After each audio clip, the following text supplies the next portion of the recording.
Alright, hey guys, John Lee here. Yeah, it's about 5:30 a.m. in Sydney. I'm just kicking off a stream, just playing some 3-minute Crazyhouse in the pool. If you're watching and you'd like to join in, please do. Hopefully we've got sound working properly now. Had an issue earlier, so yeah, let's play some Crazyhouse.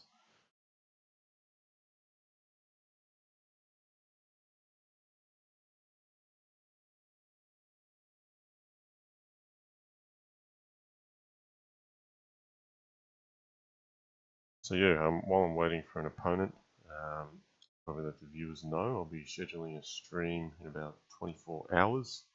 We'll be playing some Bughouse on chess.com.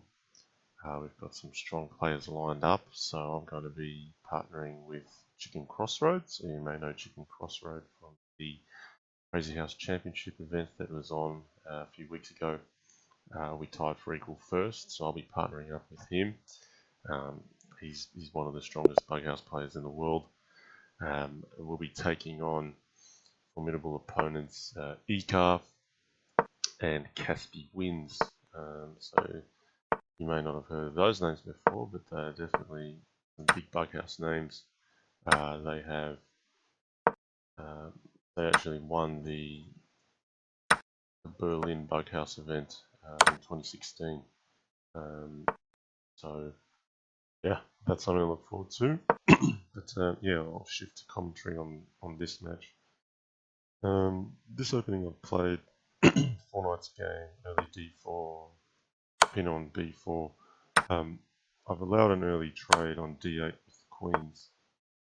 The game's wrapping up already, so before I could explain that. Yeah, I mean, Crazyhouse, it's not too big a deal if you don't castle. You can defend your king in the center.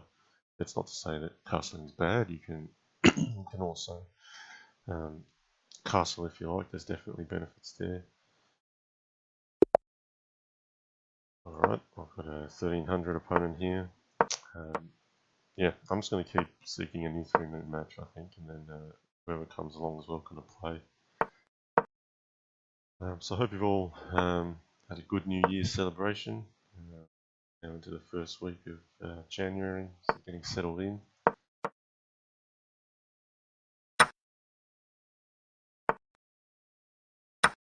Okay, I'm trading a knight here quite early. This is quite a common idea. Bishop on d3 attacking h7 and a knight attacking g7.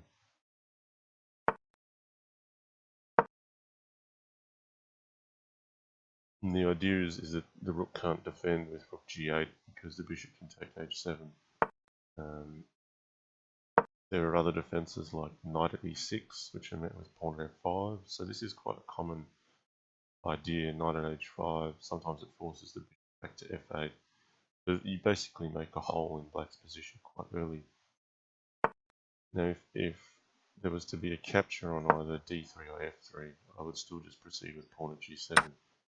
This is very dangerous because after the rook's captured, it naturally provides a checkmate sequence. You can see that one went quite quickly. Okay, we're up against E. Shelton at 1642. So I guess I'll talk about some common concepts in the opening here because even here I'm not as much playing from memory as much as I'm playing from principle. So just like regular chess, your center is important. You want to develop your pieces early. Major differences are you probably want to avoid some weaknesses. So there's often weaknesses on the C file or the F file. But here you can see I've castled early. I've just got pawn chain set up. Oops, what's on here? Oh, I think I was expecting king takes g7, recapture, and remove something.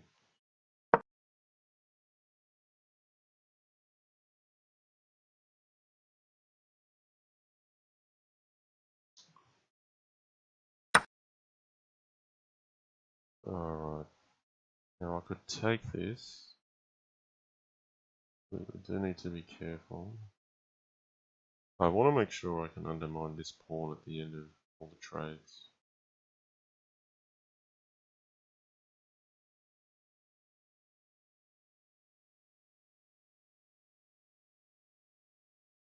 So it takes, yeah, check capture, yeah, so then I can force the queen off the f file. So this should be alright. If black gets a stronghold with something like knight h4, and you can't remove this pawn easily, and the pawn chain gets established on f3, you could find yourself defending for the rest of the game. In this case though, the queen doesn't have a square to remain on the f file, and then after the queen moves I'll be happy to capture f3, get my queen active on g4. So I think white has an edge here, largely because there's more pieces on the king side, white's up a piece.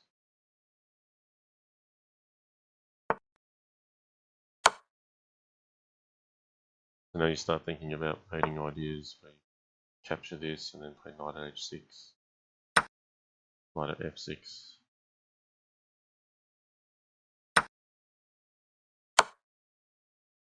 So I'm choosing to go to f6 only because he's taken this way, and the king could potentially move to h7.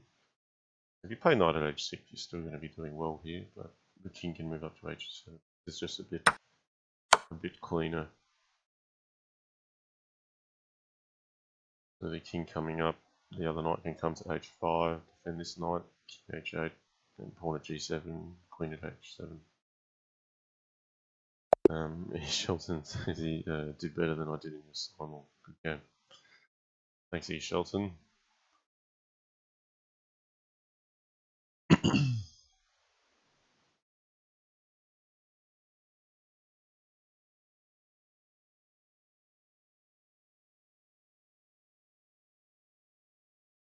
Okay, I got a few viewers coming into the channel now.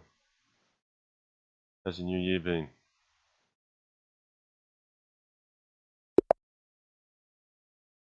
Okay, Alsco, rated 1163.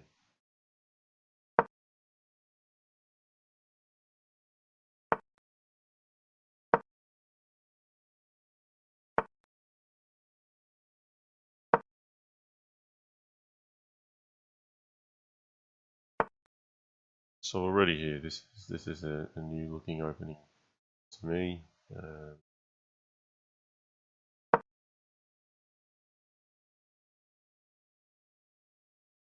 I'm gonna go for a French setup. You could bring a knight to g6 or to f5.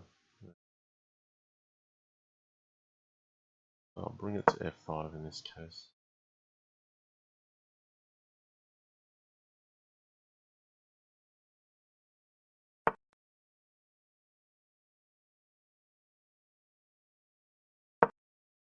Okay, so after b3 is played and knight d2, I see a bit of a weakness here, so I want to put my bishop here, get d4 in, already start looking.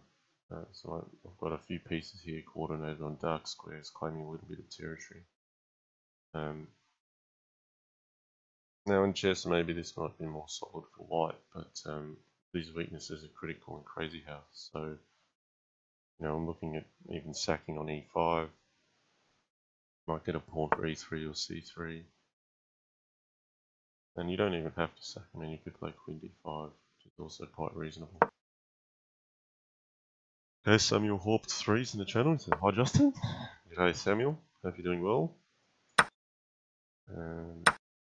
Samuel's a regular on my channel. He actually defeated me at the simul event. So yeah, if you'd like to get into the 3-0, please do.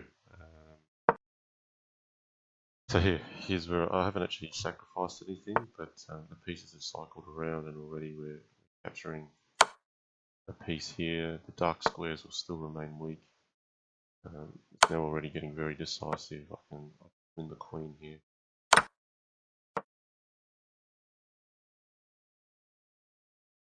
So yeah, I mean this is all based on opening principle. I've not seen this opening before. It's just straight up playing for center, looking for some weaknesses to attack. And then the rest is a tactical finish.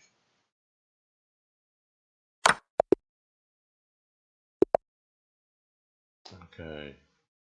Abzabarov. This is 1606. The d4, d5, bishop f5, these are all quite common moves just to play in the center. This particular opening is a little bit different. I mean, normally you bring out your knights before your bishops in chess. It just so happens in this particular setup, bringing out the bishops can sometimes be more beneficial. It just allows you to get your bishops out before you put a knight onto e7 or c6.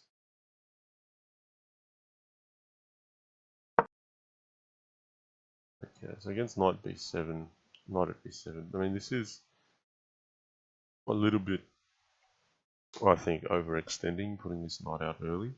It's not well supported. So we can play bishop a6 here, but I can now start harassing this knight or harassing this bishop. I could play bishop at c8 or rook b8. Before I even do that, I think I'm going to pick up this freebie here with tempo.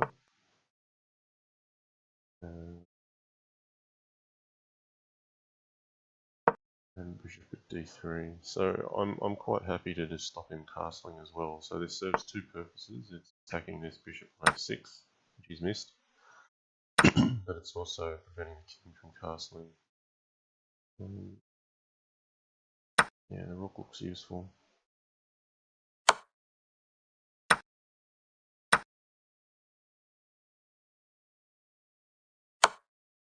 Now sometimes you won't have a direct square to place a rook on, but you can place it on a back rank. And all this is doing is making an offensive piece with your rook and a defensive piece with the bishop of your opponent.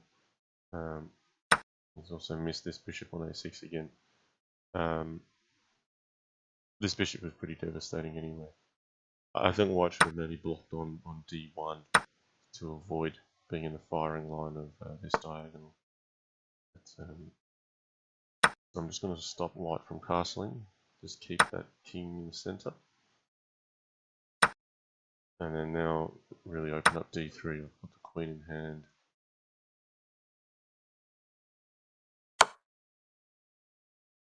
So yeah, that concept of rook at a1 is really just to make a defensive piece of one of the pieces in your opponent's hand, and then create an offensive piece with your own. So there should be mate here pretty close. I'm going to try to be accurate.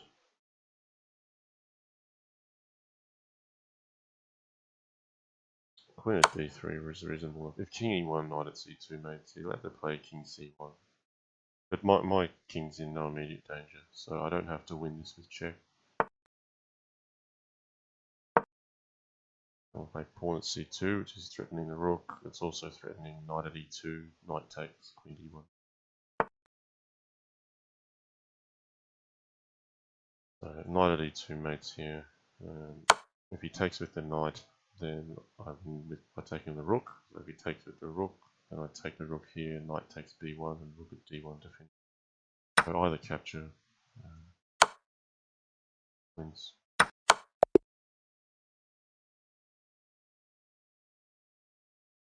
Okay.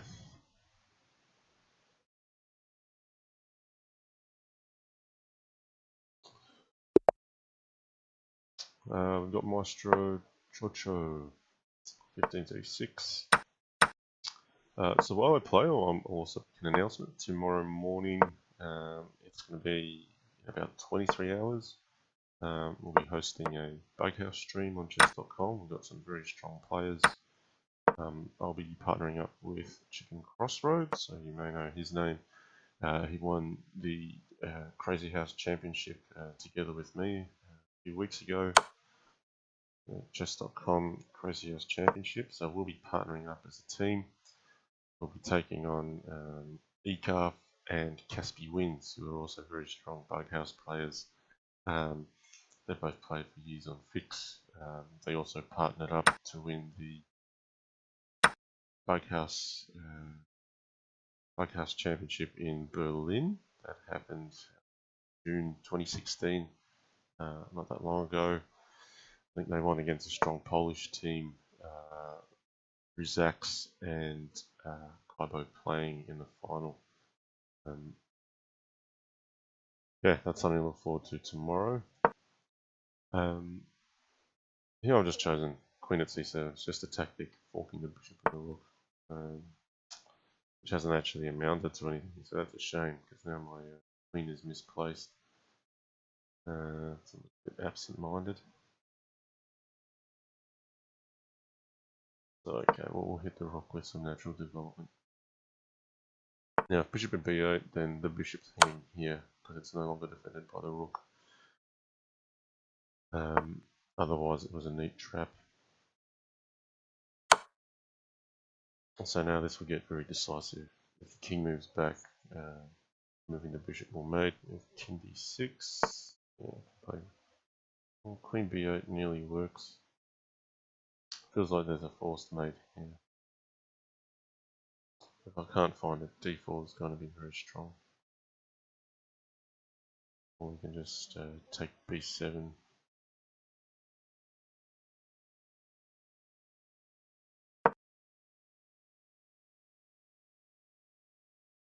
Once you have a situation like this with black, it's very difficult to defend the open king.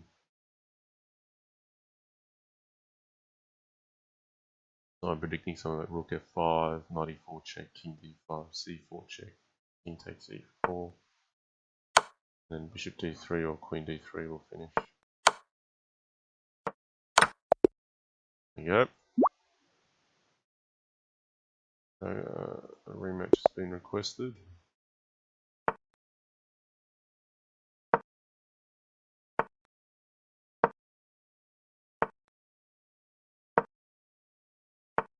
Okay, so already here, this is probably a new opening position for me. Just playing on principle. Play for some center here. Really ganging up on e4.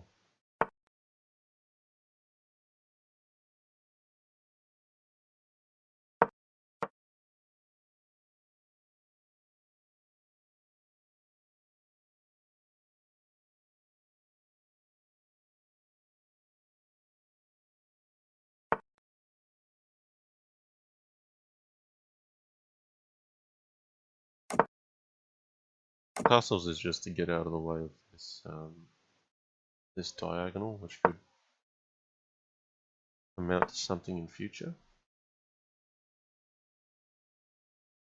And now, yeah, now I'm looking at how to progress here.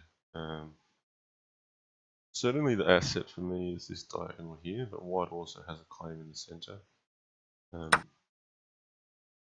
I'm going to play pawn at e4. Now, the idea is to just try to help knock this knight back. This bishop and queen are covering g5, h4. And with the knight going back, then I want to undermine e5 pawn. Now, I don't mind even taking the knight for 2 pawns. That's a fair trade in Crazyhouse. But these pawns are quite valuable. So I'm actually going to go straight for it here.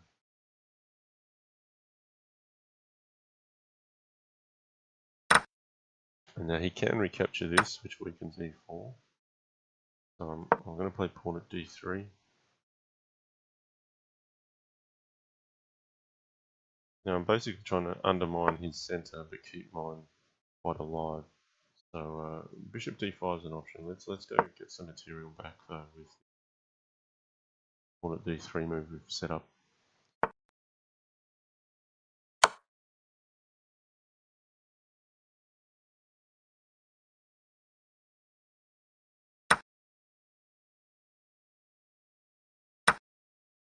And you can see what's happened here is black now has a mass of pieces in the center.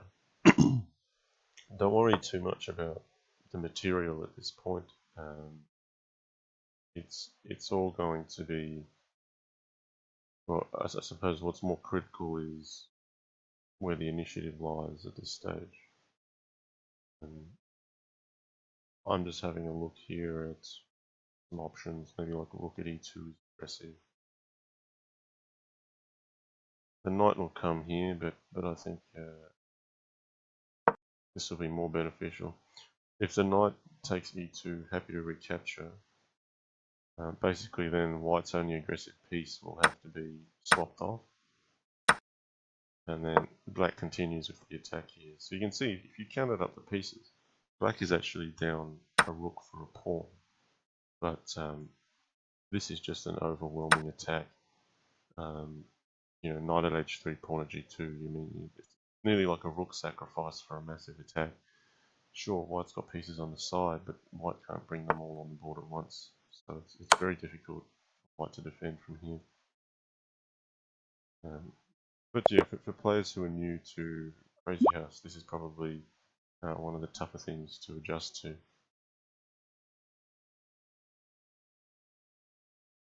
I'll go for another match.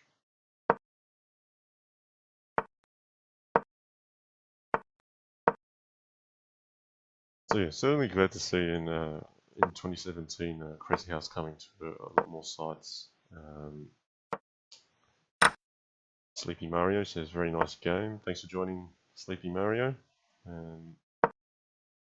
Now what I've done here, I put a bishop on f4 to hit c7, and black's wisely defended that.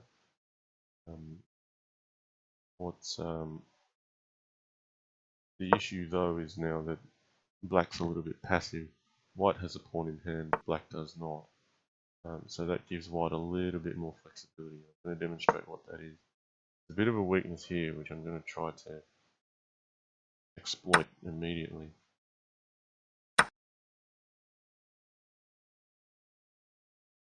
And that's the value of having the pawn in hand and being free of weaknesses.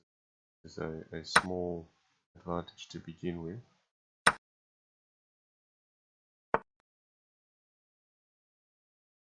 But this can turn dangerous quite quickly.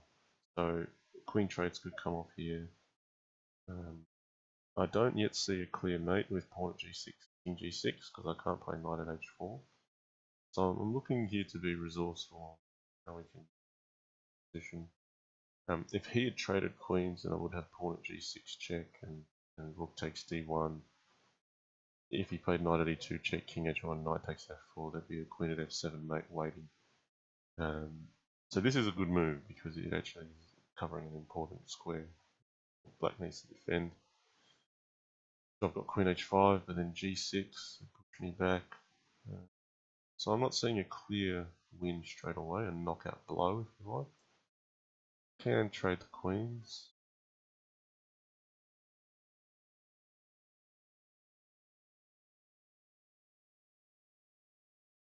Yeah, it's not straightforward how to proceed here.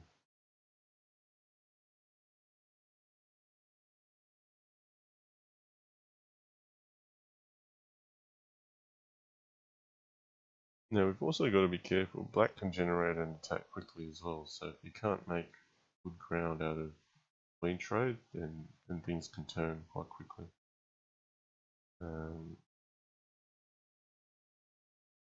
But okay, I'm taking far too long here. Let's actually just play bishop f3 and get away from this attack. I think a good move for black here is something like knight at h4. Not to trade the queens. Knight at h4 is an attacking piece, but also a defensive piece to cover g6. That's black's biggest weakness at point in time. Against knight at h4, I'm not sure how I should respond here. Knight at d5. I'm going to just take this with the rook to neutralize the threat. This rook isn't critical to my kingside's defense, so I'm happy to trade it off. Now, moves like pawn at g6 may be more threatening. I'm just going to move. I'm actually going to go for pawn at f6 here.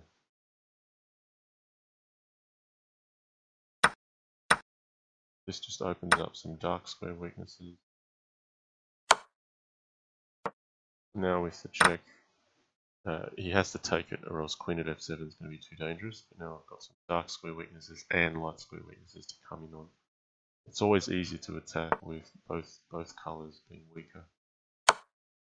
Meanwhile, my king is still safe here. So these bishops do a very good job of controlling the middle of the board. Now it's decisive. So this is going to lead to mate. But yeah, in this game you don't have to attack straight away with moves like pawn at g6, which could have been played earlier. Sometimes you can overextend.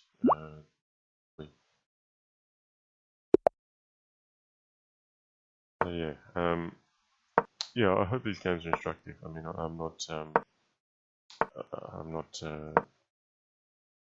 trying to just beat up on a 1500 for the sake of it. I think what's a really good way for players to learn is actually just to play a lot. You only learn from your losses, but also to view some games of stronger players versus weaker opponents, particularly when it's fairly close. So I mean, if you look at ratings, a rating difference of a couple hundred points is sometimes really good to look at. And you just get to see how a stronger player will exploit slight weaknesses in the weaker player. Now this is interesting, we're getting sharp here, so I can take this knight and then the trades are about even. I could also opt to take f3. I think I'm going to do this instead. My idea here is to attempt to undermine the center. Similar idea here, this knight was defending e5. I want to take it. The bishop's going to cover h2 at the end of this, so queen at h2 is a threat. That's important because here, knight at e7, pawn at h6 is a very dangerous attacking combination. He's just missed that clearly. But with bishop at e5, I was getting the first tempo or the first attack in. That's actually very important.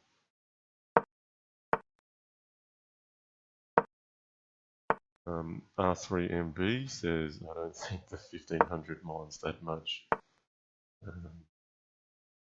Yeah, perhaps not. The other thing is, I'm just playing rated matches, by the way, so I'm not sensitive about rating. If I lose a game, I'm going to lose a ton of points, but that's an incentive for a player to join in the matches.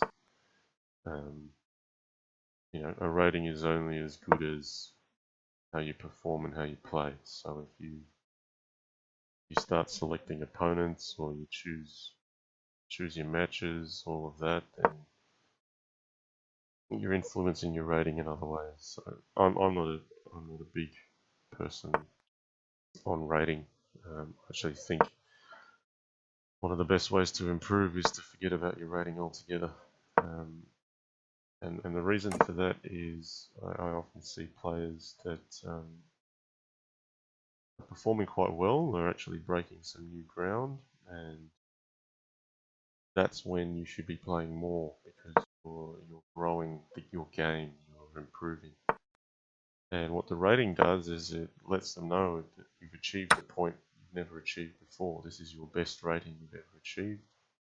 And sometimes that has the opposite effect because people start defending a rating or not playing as much. It doesn't really help your game in the end. You should be playing more when playing well. This is a sharp decision there to go and take h6. It may not even be sound. Taking the knight was fine as well, but I'm looking to attack quite directly.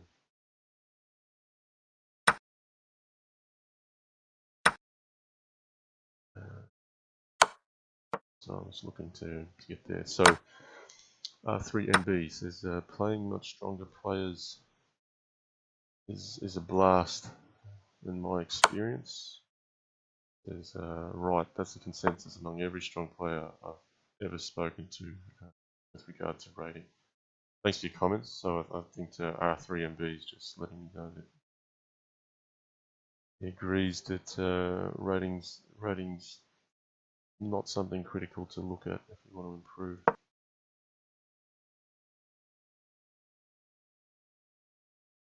I mean, a rating's just a byproduct of your passion to play, really. That's how it should be. Okay, I want to be able to find a checkmate somewhere here. I actually need another pawn, I think. Queen h6.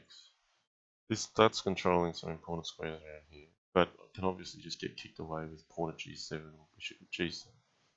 So what I have in mind here is something a bit devious with this bishop takes f5 move. Now, that's a queen sacrifice, but if he takes it, then pawn at h7 is mate. The problem is, because there's now two pieces attacking h7, even if he takes the bishop, pawn at h7 is still mate. So queen h6 is a little bit sneaky there, just controlling this square, but also being a bit of a red herring in that if he's done the right move here, he's moved away. Probably foils my mating attack, but the king will now run out here.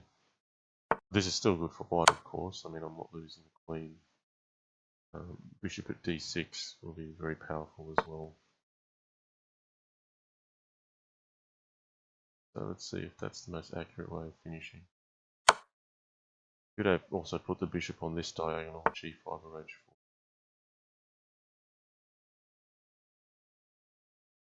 h4. Okay, the rook sacking the queen looks appropriate here. I don't have a concrete mate just yet. I'm just going to take a few pieces.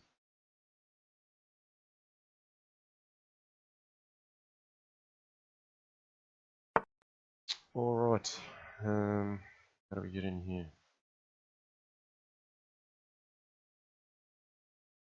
I'm going to need to undermine this knight. Now, I've done this kind of, you know, optimistic sacrifice, not too concerned about how few pieces I have in hand, simply because I just have so many pieces around my own king, and the black king is in so much danger here. Removing this knight gives me another attacker and also removes one of black's best defenders. So now it's just the clock I need to worry about. Next I'm coming ED. So knights take care of the light squares. I'm going to cut him off from c7. Now if you put two knights on different colours, that's always a very powerful mating net, because they naturally cover themselves, but also a balance of light and dark squares all around. So it's pretty much just landed a mating net all around this area. And you can see mate came about quite quickly. So yeah, I think Master Tan wrote an article, and I agree with some of the points he's made. In some cases, you don't need to calculate things. You can actually look at the relationships between different coloured squares. I'm a big fan of thinking if you can penetrate on one colour, but to deliver checkmate, it's always much easier to have an attack going on both the light and dark squares, finding weaknesses in both. I'm going to take the time to play bishop at f5 here. I just want to stop e4 from happening, because I think that helps open up white's position.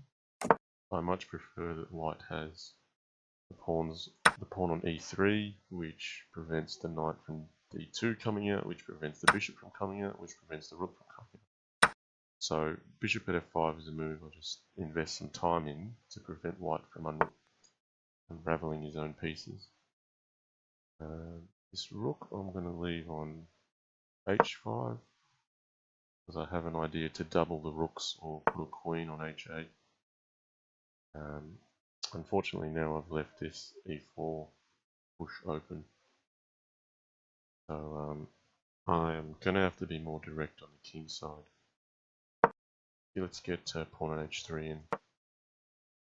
Okay, the chat's picked up now. We've got a few viewers coming in. Logically Compromised, he says, I enjoy the extra commentary that playing lower rated opponents provides. We get to see more common mistakes and how you easily exploit them. As an average rated chess player, this is my preference. Okay, that's interesting to know. Thanks for your feedback, Logically Compromised. Alright, I'm going to put the bishop on h3 just before white can put a pawn there. And then I'm just going to ignore this e5 pawn and put my own pawn on e4. So whether he captures the knight or bishop, I'm just going to recapture it. And then basically white's in the situation of having a forked piece, but I consider that black's position will be stronger with the weaknesses here. Maybe even bishop takes f1 is appropriate.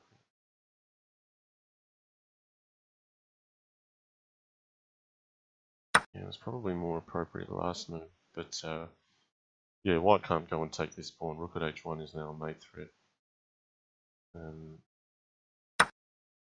Yeah, that's the right move. King takes f1. I'll be quite direct. I'm going to take d3, which threatens bishop at e2. Still can't progress on my side. At this point, maybe I should just take f6. So, what my mind is always considering is the next move. How is the next move either influencing my own king's safety or my opponent's king's safety in quite a direct fashion? So again, here I'm looking at e2. If I can't find a move that is really hurting my opponent and it's more useful to invest move defending my king, then I'll make a decision to invest in my king instead of my opponent's. Alright, so I've got to be careful of g8 now. I don't see a direct mate unless I get the right pieces in hand. So now we're looking at getting the queen in on d3. That'll be quite dangerous. Now if I just happen to run out of pieces, I may need to king across into d7, c8, b8.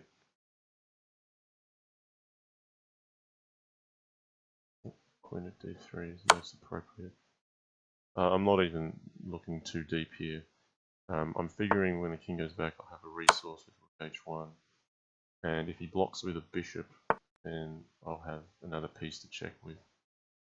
Hasn't blocked with the bishop, he's blocked with a knight. So I'm now actually a pawn short. I really need a pawn.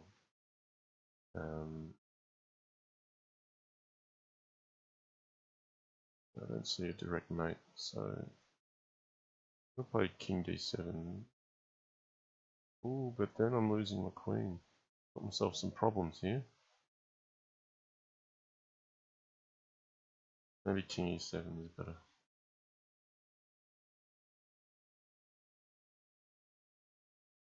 Nah, we'll just go d7. I'm going to have to give up this queen, I think. So not ideal. Actually moving backwards a little bit here.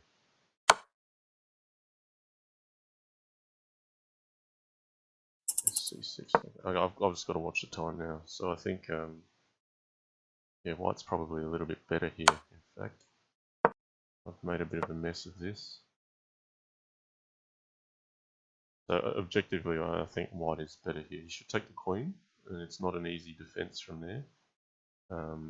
But, you know, black's attack is not really there. Black short of a pawn. Probably needed to take a3 at some stage. A bit loose how I've played this. We'll take a3, threatening pawn at e2, mate. And the clock is now dangerously low. So knight at f4 is a way to penetrate here. I have to really motor, try to finish accurately. I'm defending the knight to threaten rook at e2, mate. So that's probably just a bit more inexperienced there. I think it's important to explain this because sometimes, you know, players without seeing the commentary will just say, oh, you know, John Lee had it in the bag the whole way. Objectively there, I don't think I was better at the end. It came down to the time scramble. Okay. Chess TV says, rating is just a byproduct of your passion for play. So heard that and was like, damn, gotta follow this dude.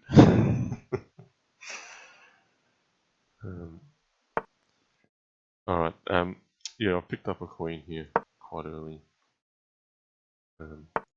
R3MB asks, one minor question, is it pronounced yawn or Jan? Rhyming with can or Jan. No, I say Janly. I mean, it's not my name. It's actually a fighting character from Dead or Alive. But my Australian accent pronounces it Janli. I think it's Jan just because there's two N's in it. If it was one N, I'd say Jan. But I'm saying Janli. You can say it however you like. My real name is Justin Tan, and I think that's just easier to decide how to say it. My surname Tan has only one N in it. Twitch Chess TV says, what are some of your top tips to someone wanting to get into Crazyhouse? Brackets, I'm quite a tactical player, rated about 1700. I mean, I've been pretty consistent in my answer to that. I think it's, first of all, just play a lot of it. Don't be afraid to take losses. I mean, when I started playing this game, I lost a ton of matches, quite often to the same opponent. I mean, I could go, 2 wins and 20 losses, and I'd do it again and again and again, and slowly pick up little bits and pieces. What I might actually do is at another point in time, I'll create a video which goes through all the resources that are available online now, because there's a lot that have come about in 2016. Certainly this channel, definitely check out Atrophy, his channel as well. I mean, my channel is a mix of commentary like this, where you can pick up some things, but also I just have some material for those that like seeing the high level games. There's some 30-second matches, 1-minute matches where possibly a bit like Eric Hansen's videos, it's just about playing competitively. Atrophy's content tends to be quite commentary focused, so for the lower starting player, you might find more relevant content on his channel as well. Sometimes my content might be a little more advanced. So I definitely don't try to just talk about advanced concepts. I try to keep it that way. But also, look, there's Krosky's just starting up a channel. It's a little bit harder to find his, perhaps, but definitely a shout out to him. Krosky's been one of the biggest proponents of the Crazyhouse game. He's certainly created some material out there, some very long manuals showing some basic concepts. More recently, Master Tan has also been producing some content on chess.com. So I might create a separate video and I'll go through just about every resource that I know is available online. And also coming out of some more Bughouse resources. So that's also picking up some popularity.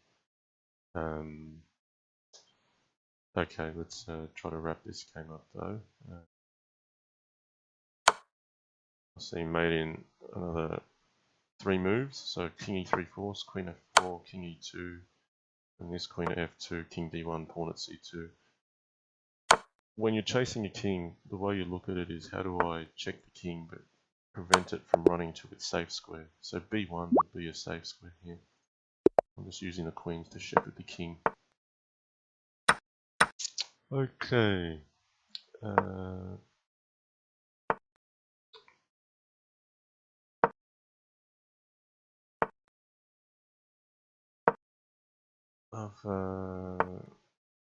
Yeah, a few people just chatting in the channel. Oh, Clown Pawn says Atrophy's voice puts me to sleep. No offense. Yeah, I think he's not shy about admitting that. Actually, he's a really nice guy, Atrophy. Yeah, in fact, I was setting up one of the Bughouse streams with him where we both had audio on each other's streams, and in setup he mentioned, no, I can hear your voice clearly, and I sound depressed as usual. So I think he's quite aware of how he sounds. But it actually doesn't reflect how he's thinking at all. He's thinking very sharp. So don't be deceived by that mild voice. it's he's seeing the game quite clearly, I can tell you that. Okay, knight at g7, king d8, pawn at e7 mates here. So okay, Twitch Chess TV. Thanks for acknowledging that. I will make a video posting up all the great resources that have come about in 2016 for Crazyhouse. But yeah, I mean, going back to what would I recommend to a 1700 player? Yeah, definitely play plenty. The game is not as theorized, for lack of a better word, as chess is. So it's not really about opening theory. I mean, I've not seen this position before. This is completely new to my eyes. It's still quite a young game. I may have played it for 15 or 16 years, but in terms of how much humanity's explored it, it's relatively unexplored. So what's more important in this day and age is principles, also practical play, because it's not really played at longer time controls yet. It's traditionally been played as a lower time control, possibly as a bit of an escape from chess, also to make it more difficult to see the tactics quickly.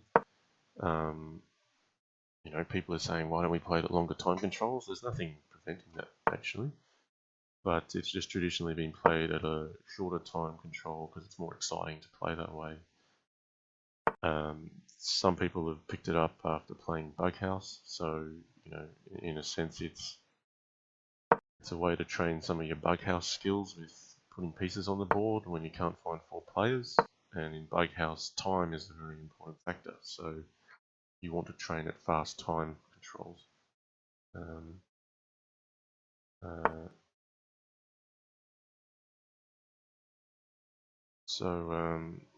Yeah, R3MB says, are you interested in playing Crazyhouse at longer time controls? I mean, yes and no. Yes, just because, yeah, I think that'd be interesting. I have tried some longer time controls up against the Stockfish engine, and it's good to be able to look at the game in depth. I think it's seeing the game in much greater depth than I am. I think it's been quite good for the viewers to have a look at that. The reason why I'd say no is basically I'm working full-time 9 to 5. I'm a family man now. I've got a kid, so I'm fairly time poor. So if I was to play like a 45 plus 45 match, that might be the only game I get in the week. So yeah, I am quite mindful of my time, and that's my main reason for sticking to shorter time controls. Not because of the time control itself, just because I'm limited on time. Okay, bit of a sharp point here. There's been a queen captured here, but I've got knight h4, which is setting up this mating net like I've explained before. The 2 knights are defended, and suddenly, without recapturing the queen, mate appears on the board.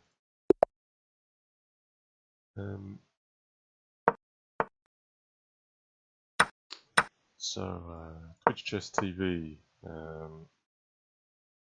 He says, what are some of the principles? King safety number 1. Yeah, king safety is important. I think you got to see the game a bit more directly. Probably not a piece of advice I've given in prior streams or in written content, but if you imagine chess and tactics, it's that you have to really take the most direct line you can see. That gives you a lot of benefit. Going around the long way probably doesn't help as much. So here's an example. I mean, the most direct part is actually knight d7. I should take that because it opens up knight at c7 check. And when we talk about king safety, this kind of c7 weakness is something to look out for. So sure, black's covered that up, but now black's got the king in a questionable position. So yeah, I think a position like this is great. It's like you feel as white, you've got an advantage, but how do you proceed from here? What do you really look at on the board? So my mind is drawn to, you have a look at your own king, there's no weaknesses. So, I think I should be investing moves on black's king where there are weaknesses. Where are the weaknesses? There's c7, the kings can be checked by knight on e5. The pawn on f7 is weak. So I'm going to play a move like queen h5. And that just hits a weakness on f7. If he plays g6, that then exposes another weakness on g7. I don't mind retreating the queen. That's what's happened. I still want to keep the queen active, so I'm going to keep the queen on f3. And what determines that is basically there's a weakness on f7 which I want to hit later. So I'm not looking at this trying to remember moves. It's more principle, and I even need to try to navigate through here on what's the best way forward. Now after knight at h5, you could sack on d5, play pawn at look for pawn g7. It's actually covered pawn g7. So bishop e5 is natural. Now hits the rook. The queen is opening up the line on f7. So yeah, I'm purely driven by where the weaknesses are at the moment. Now here's where you're going to go, okay, do I capture? I kind of want to keep his pieces wrapped up. So knight at f7. This knight isn't really going anywhere, and here's where you apply some chess principles. This bishop is blocked by the king, this knight is blocking the rook, this is blocking that. Black's basically 4 pieces down. I'm not keen on unlocking that by trading on f6 and letting him open up. Even here, this bishop to me is worth more than the rook because it's active, so I prefer to take the bishop. And what you see is black is struggling to generate an attack because basically he doesn't have access to pieces. Meanwhile, white's not getting any weaknesses. And you can see now there's a pawn threatening d6. He's had to invest a move to try to free his pieces. Here, queen f7, just threatening e6, threatening e7. I don't mind if he plays bishop g8. That's an accurate defensive move, but it's just going to block his rook in again. So in this case, like, I don't have a knockout blow, and I think more novice players will be tempted to try to find a win because they say I'm winning here. How do I push on the king? Sometimes you need to just pace yourself, take a bit of time. In this case, now I'm a bit more direct. e7 is weak. Bishop at c7 is an option to win the queen.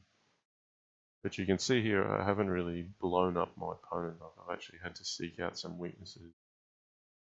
And they're still very direct moves. There's threats, there's things, but it's not all checks on the king. And then you'll see what results is white with some very active play and black with a very tough position. So yeah, I'm happy to cash in and take the queen.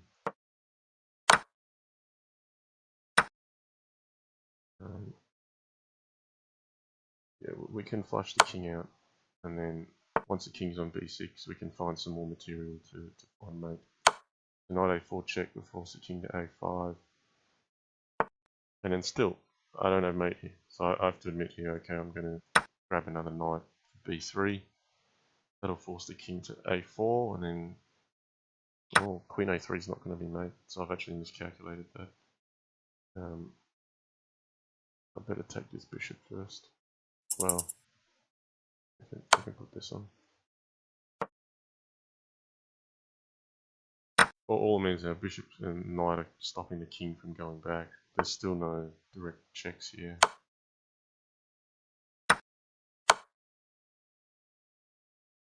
And I suppose another important thing for new players is actually finishing is really, really important. Like there you saw I kind of just found mate, but you could have easily put some pieces on different squares and made it hard for yourself. The key there was leaving c5 open for the knight to deliver mate. Now, I learned as a kid that the Russians teach chess by first showing kids the end game, because basically you can't come back from the end game. So similarly here, finishing, when there's mate on the board is essential. You need to be able to do that well, because you can't come back in those last few seconds. If you botch it up, that's it. So I'm going to do something tricky here. I'm going to play b5. I'm trying to tempt queen a6 to trap the queen with rook b6. And then I'll have bishop f3, queen at h2 to follow up. So yeah, I think playing a lot to get yourself in those situations where you have to deliver mate in a short period of time is actually very important training.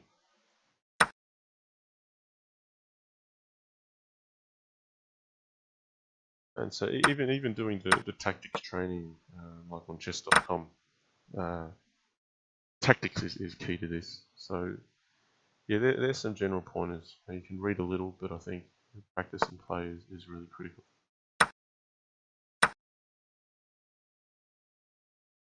Okay, so in this position, again I've got a safe king. This is not yet decisive. White still has some resources to defend with. I'm just trying to find a way in on g3. So I'm just piling some pieces on. They play well in the center. They play well for defense. Pawn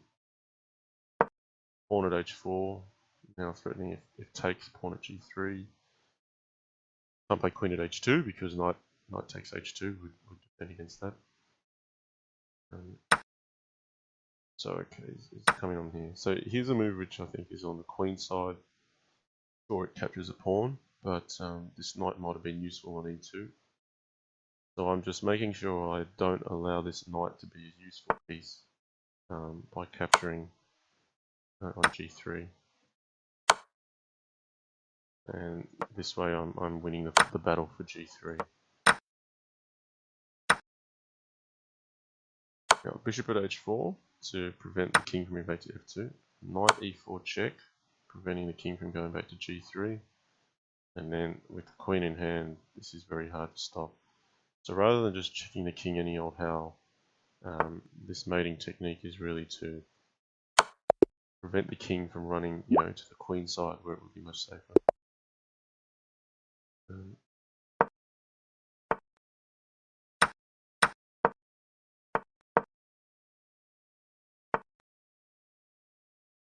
Okay, so once c6 is played, I'm going to try to get bishop f4 in. I think that's good, and what that means is if a knight gets traded off, knight at c7 becomes a threat already. So I'll just go very directly for that.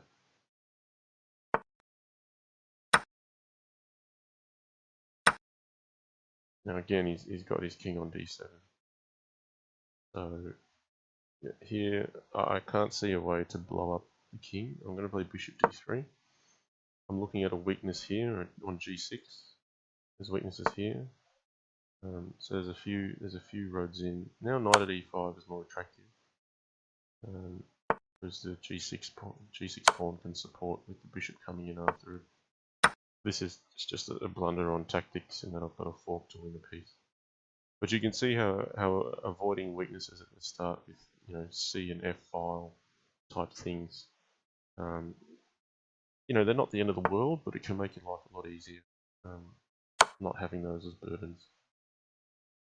So now I'm looking to get decisive with some mating ideas already. I'm looking at sacking a queen to distract this knight, potentially rook at e8.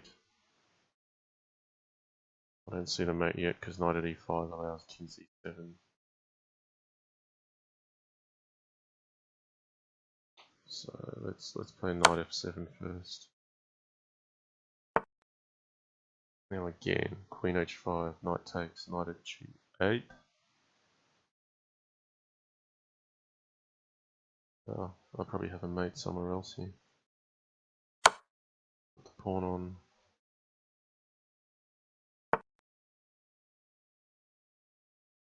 Alright, now is where I really feel like white should be able to blow up black. So knight at e5 just looks too strong. It forces king e8, and then you can move the knight away. And then the whole 7th rank is covered, so pawns will mate. So this possibly foils the queen sacrifice here. Bishop d6, knight takes, knight at e5, king e8. Oh, I've got a rook in hand, it'll all be fine. Knight takes, knight at e5, rook at f8.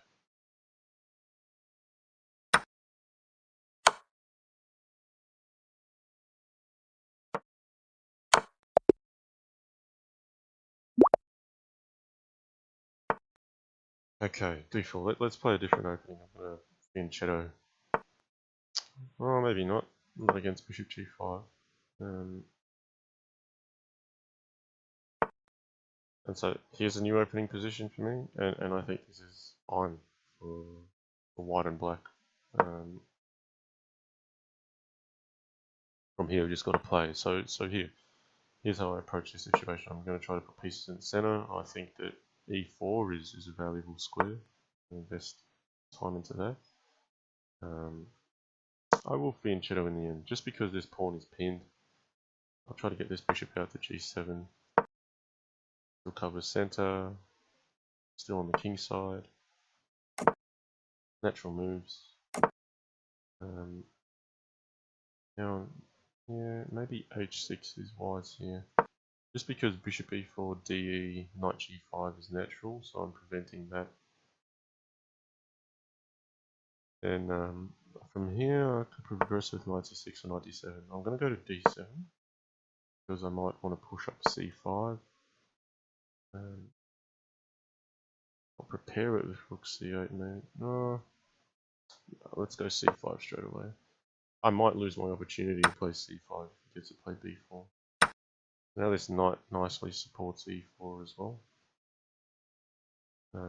So you can see I can't just go and attack this king, it's safe. So we have to find a slower way in. Now the way I find a slower way in is I've got to make use of my queenside pieces. I'm even just going to develop this slowly. White has nothing in hand, so I don't really have to be too threatened immediately. This is often more weakening than helpful. I could be wrong, but I'm going to bank that the tactics will work out here with piece trades. I'll have knight f3 with check. Do need to be careful, but yeah, I'm basically here trying to activate my queenside pieces, make them useful, and then when the time's right, we'll unleash pawn at g7 critical here, pawn at g6, sorry, to stop the mate. But now I'm a pawn up with, you know, some weaknesses to exploit. I don't think white achieved something with g4 because white didn't win material, and it's opened up this weakness on g2. That's critical. So bishop at d5, very naturally just trying to look at how to attack weaknesses. Knight at f3 is a natural continuation after the queen moves away. Well, I'm going to take a free queen if it's offered.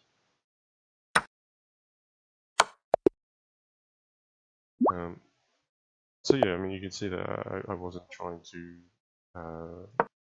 really push the opponent off the board from the middle game. We just played sensibly. So I'm going to follow the theme here, just bishop f4.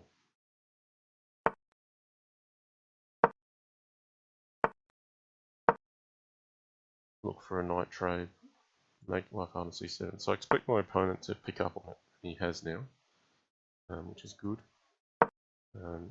So now I'm looking at d6.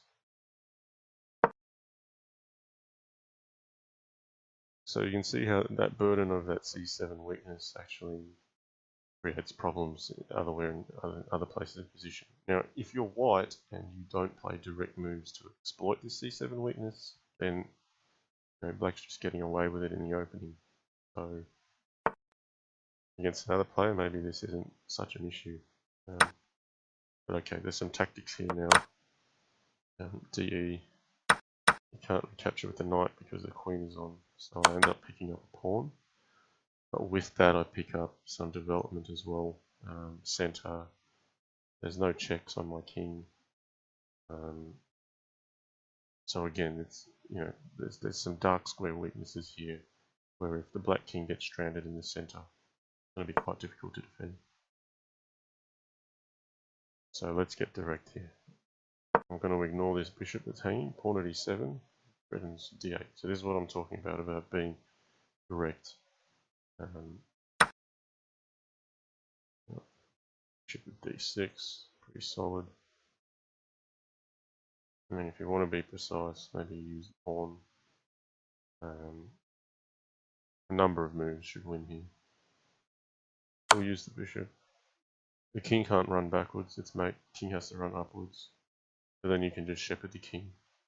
So queen at e7, king f5, queen g5 check, king e6, pawn at f5 mate. All forced.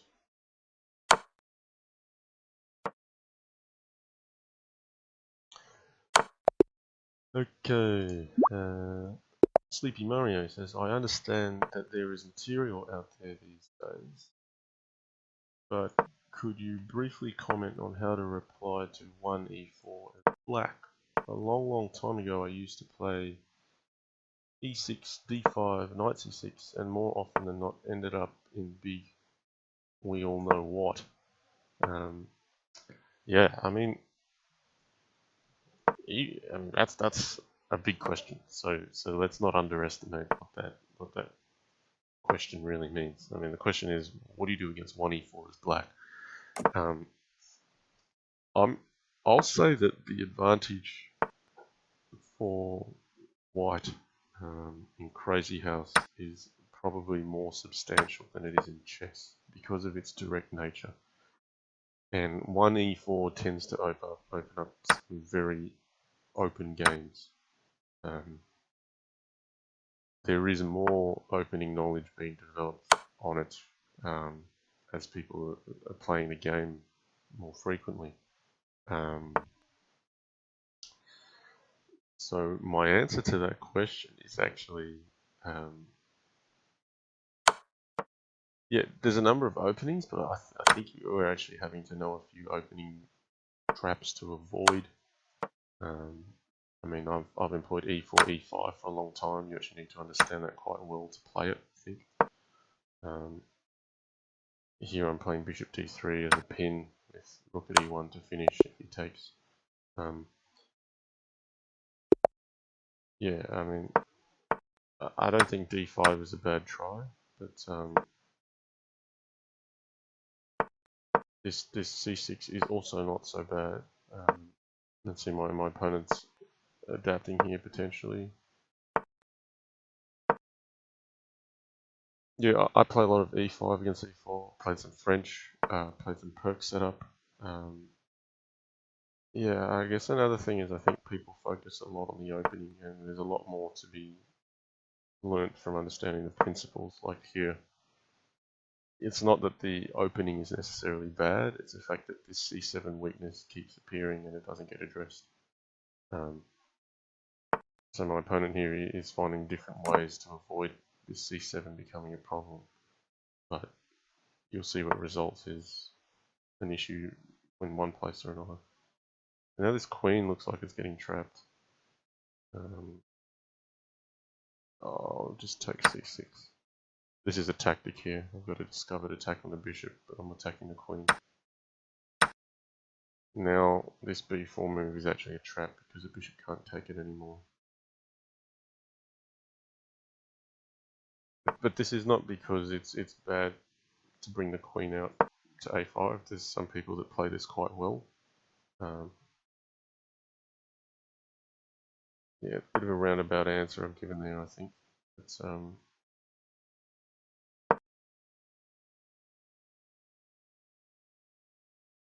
yeah, I can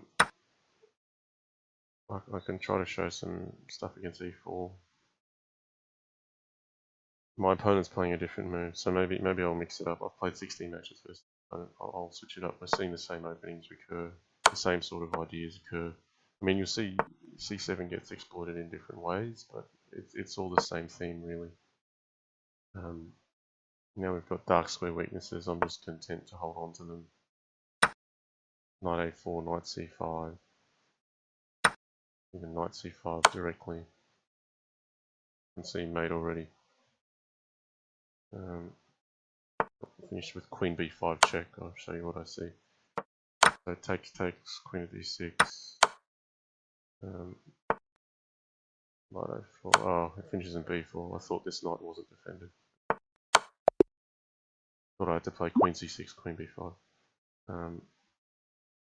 I'll just let this opponent know this will be the last game.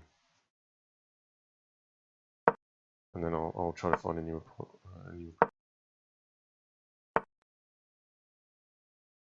Okay, again C4 played. Not all bad yet, but I'm just going to try to hit C2. The pawn at C2 is already a threat now. Knight wants to go to B4. He wants to trade queens. I'm going to do it. That's going to help me develop my pieces.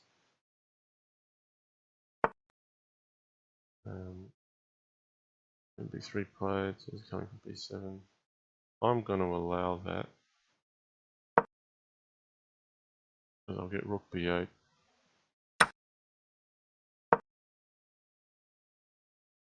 And I figure that there'll be too much on C2.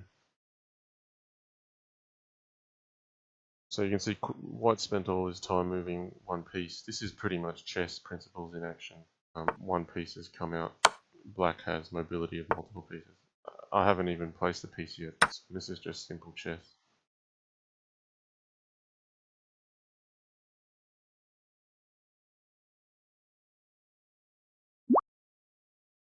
Okay, Schoolmeister has now challenged me, so this will be a much more competitive match.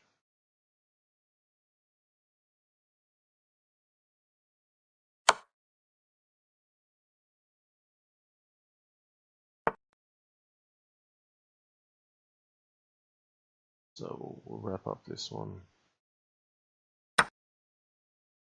Threatening a bishop, threatening a fork here.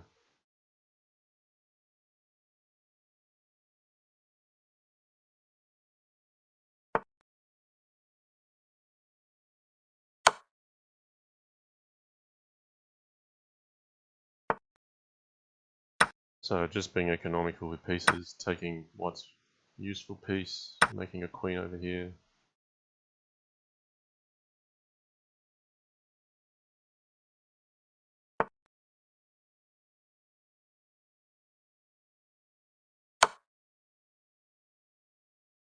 So c6 is under attack, but my attack on his king will be rolling in too quickly.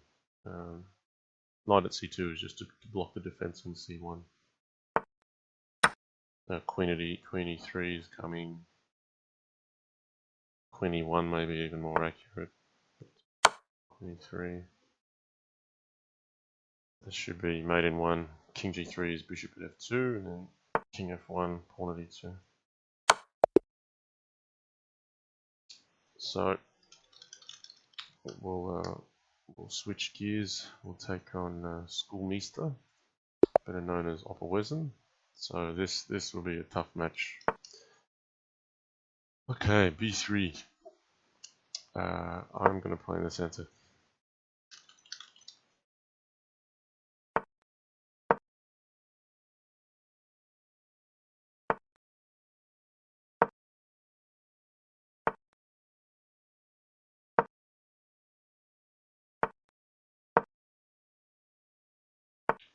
So, knight h4. This is an interesting idea that my opponents come up with.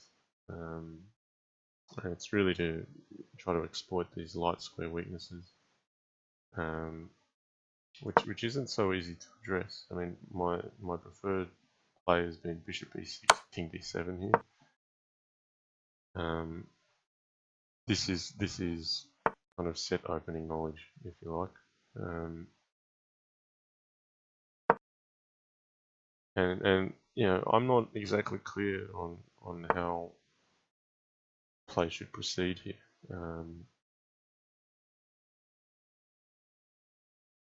It's unclear to me a little bit.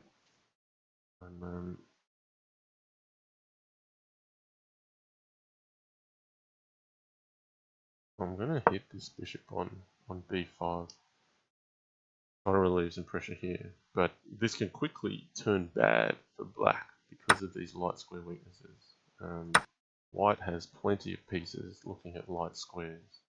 All of my pieces are on dark squares. The concept is the king runs to c8, b8, where the light square weaknesses don't matter anymore. But this is not simple to navigate.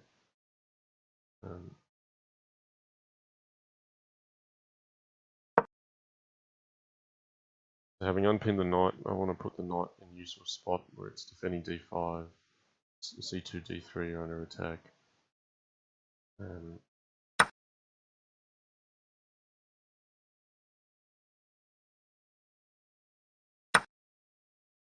here I think white should castle and just claim better safety than black.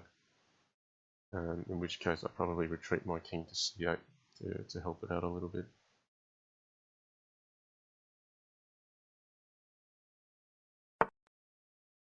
Okay, he's gone straight for e4. So he's ignoring knight at c2.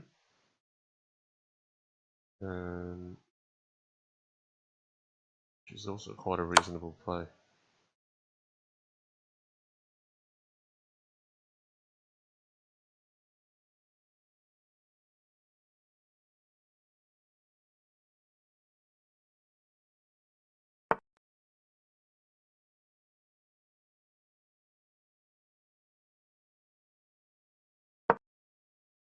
So rather than capture the rook here, I'm a bit more conscious of the light squares.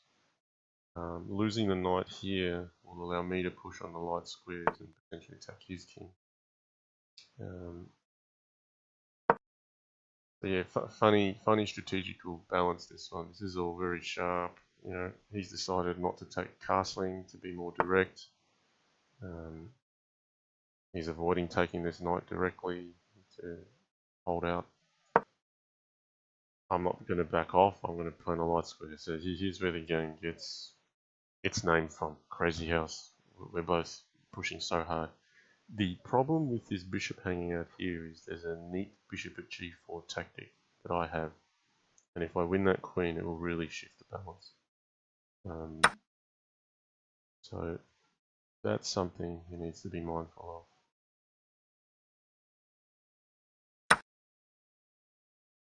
Now another funny concept here is he can't actually use knights effectively to hit my king. But a balance of diagonal pieces and knights would hurt more. So what I've tried to do is limit him to one type of piece for as long as I can. Pawn at c6 is covered for the next move. The bishop at g4 is coming. So he's seen that, bishop at g4. I've got to be direct here, bishop at d3.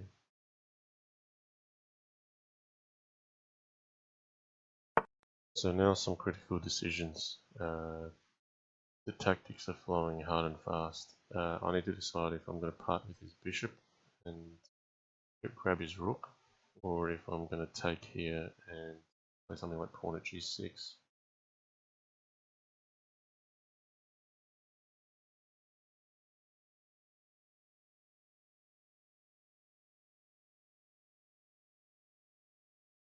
In fact, maybe I should even capture twice. Okay, spending way too much time. I'm going to opt to capture twice, because I've got knight at d3 at the end of this.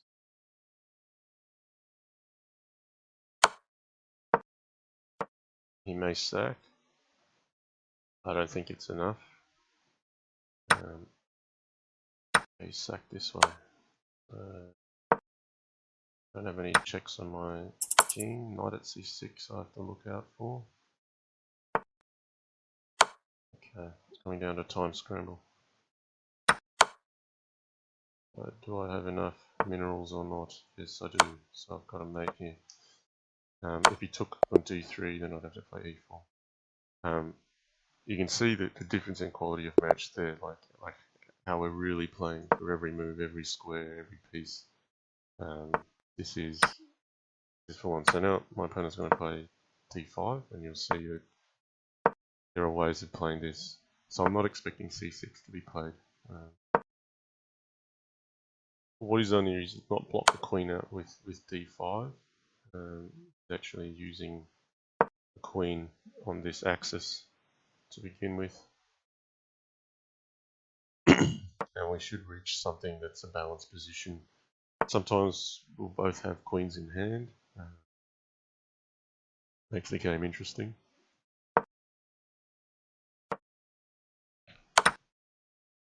But okay, here I'm not running on book anymore.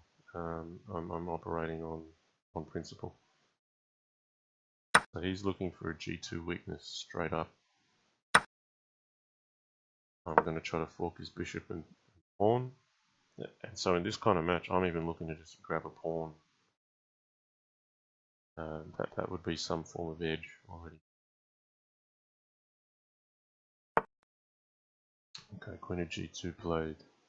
So I don't want to capture it.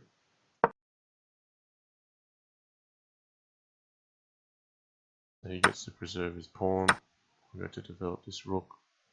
Importantly, this bishop covers f1, so we're not mated. So after he plays pawn at h3, I'll have a bit of a responsibility to try to make pawn at h3 look silly. And it doesn't look silly, but I need to try to justify that, you know, I can play against it. Or else he's actually gaining ground and he's got a weakness to hit here and I don't have a weakness to hit on him.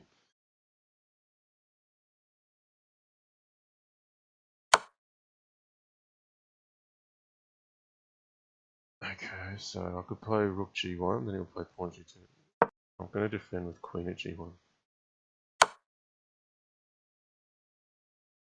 Just getting me to undevelop this rook, so to speak. If I played rook g1, he plays pawn at g2, and then that then threatens queen g1, knight g1, rook at f1. I can't take the queen.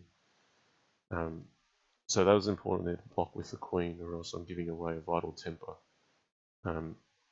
This is possibly some of the hidden depth or the hidden ideas in this game that it's not well known for, because people are more familiar with the direct nature of it. Knight b5, c7 is where I want to hit next.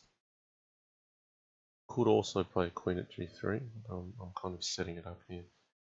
If he defends with knight d5, then I can start harassing his knight, because that's a defender of c7. So knight on b5 is defended. He's got pawn at g4, so ignoring it.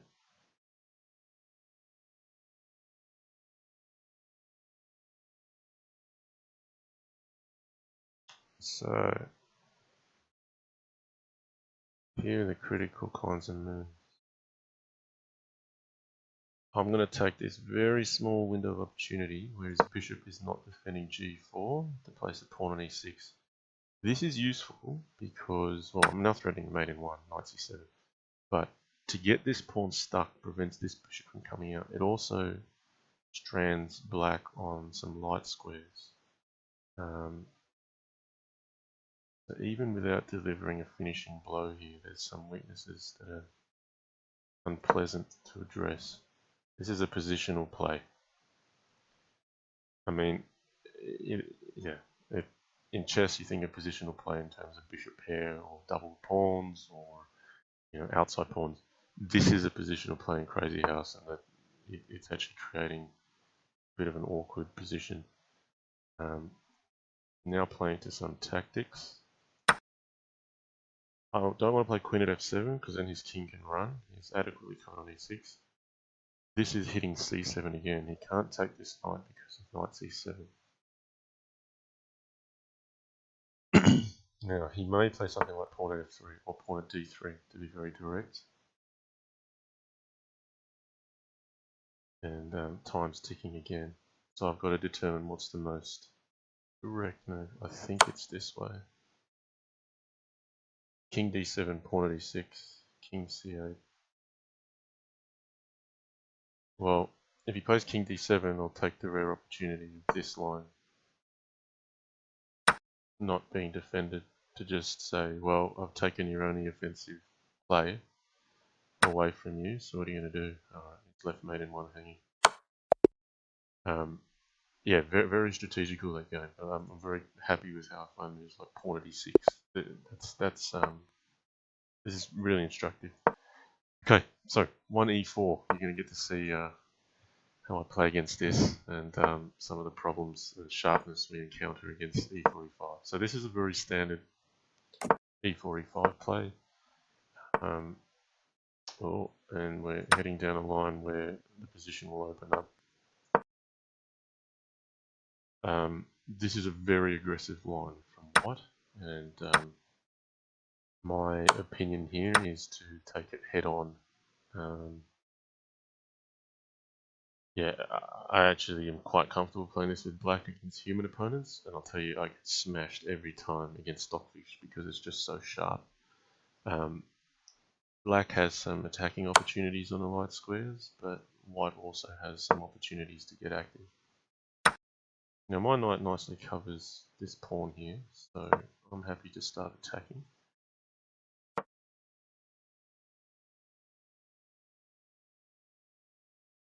R3MB says it seems like a solid half of all ZH games are in the Italian.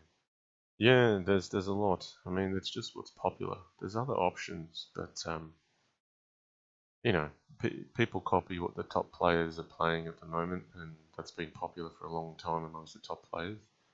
But even the top players are finding that they want to try other things as well. So, yeah, I mean, that's how it is. I mean, when Kramnik defeated Kasparov with the Berlin, everyone started playing the Berlin. It's just how it goes. Okay, so I'm having to address e7 here. That's a mate in one threat. Now, pawn at c7 may come in, still harassing my king. Pawn at f6 is an option. The trouble with pawn at f6, I feel, is bishop takes, g takes, pawn at g7, rook g8, queen at h8, and then white has a strong initiative going.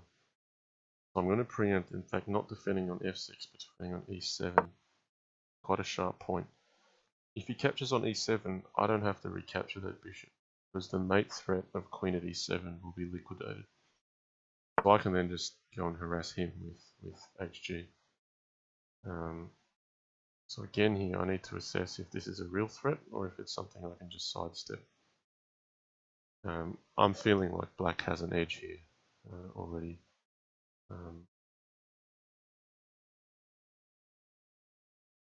In fact, I don't think this is enough to make me. I'm going to ignore the threat and push on with my own attack. So sure, it will feel dangerous and look dangerous, but I'm basically seeing takes. He only has a knight in hand. He has to play bishop e7 and proceed. King takes.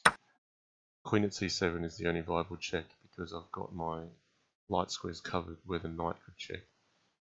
Queen at c7, I can just cover it with bishop d7. He can sack on d6, it's not going to go anywhere. So you can see here he's gone, well, I'm going to defend then because I need to cover g2. Very direct point. I have options here. There's probably a number of ways to win. There's bishop at f6, which is covering everything nicely. And when queen g2 happens, you play pawn at h3 and you just push straight through. The other option is maybe queen at f6. I think bishop at f6 is the better play. The queen at h1 has to be addressed, plain and simple. Pawn at h3, just blatant, obvious pathway in. Very difficult to stop this. So yeah, I mean, these games are very sharp in that there's only a few critical moves or critical points that really make the difference. But yeah, I mean, Schoolmeister is known as Opperwezen on another site. He's certainly at the top of the game at the moment. He's only picked up the game in the last 12 months. Very impressive. He's an IM that's picked it up quite quickly. So I put to the audience that the game is still young and we can still have new players just completely rise to the top very quickly. Okay, got quite a different setup here. It's asymmetrical. Before I retreat my bishop to e2, I want to make black play c6, or otherwise expend this knight. This gives me something to play for. I'll retreat it now.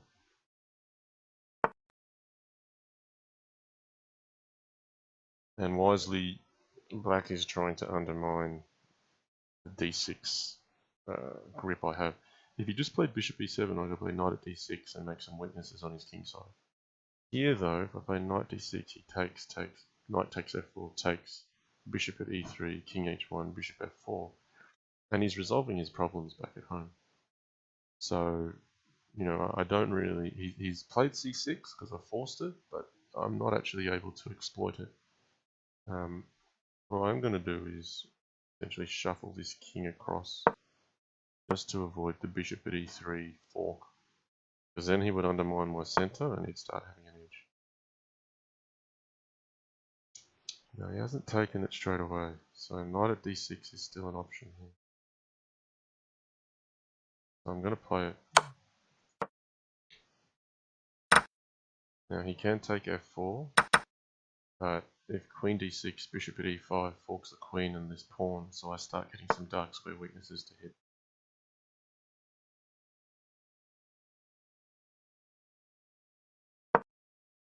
Now I could lose a rook here, or he could play knight c2 or whatever. I'm looking at g7 as something.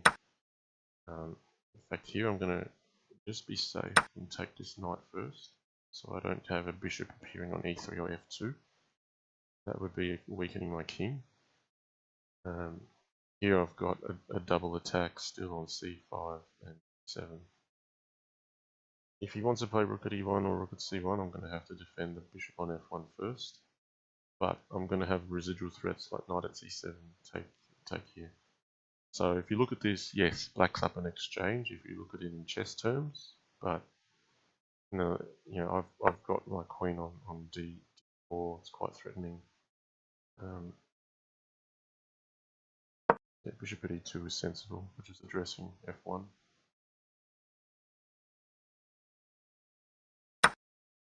Okay, queen d6 played. Now his king might be running across to the queen side if I take this. And then I think the weaknesses I have may start evaporating. So I need to be resourceful here. I'm going to play knight at c4 first, rather than just grab this. This is pinned at the moment. The queen is also tied to the knight on c5. I might be able to get knight at d6 in to disrupt the king's safety. So, yeah, I'm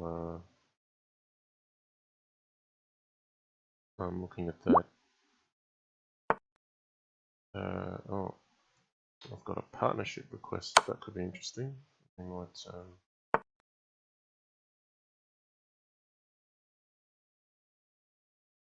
Let's just make sure we play this accurately. I'll grab this knight. So yeah, I didn't grab the pawn on g7 in the end, but at least black's king isn't entirely safe on the queen side. So, was that worthwhile or not? Because now my attack's dissipating again somehow. And I've got to be careful here. I could get mated myself if I allow too much.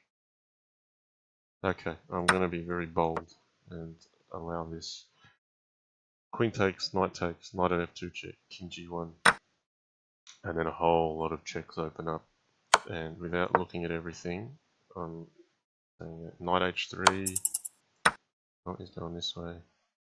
Ah, I've missed bishop at g1. This is mated. Too risky, knight b7, so as I could see. I'm gonna partner up with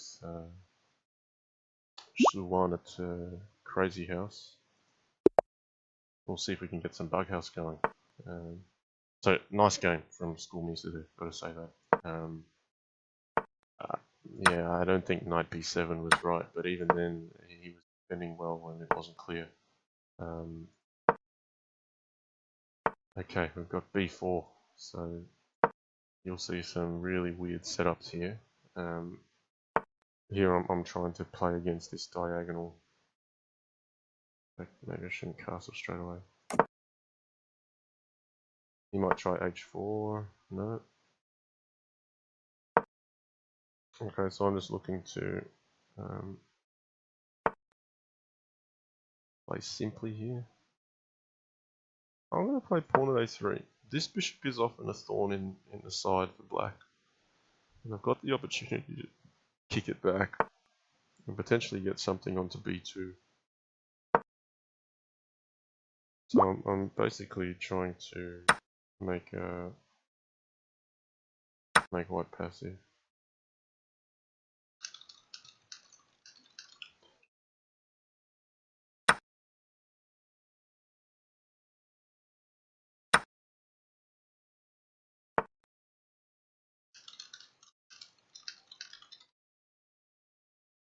Okay, we'll try a bit of bug house after this.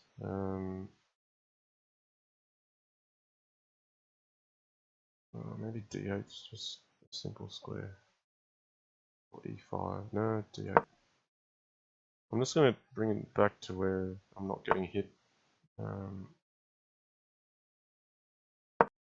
He's got pawn at b2 to address. I'm just going to claim black's a little bit more active.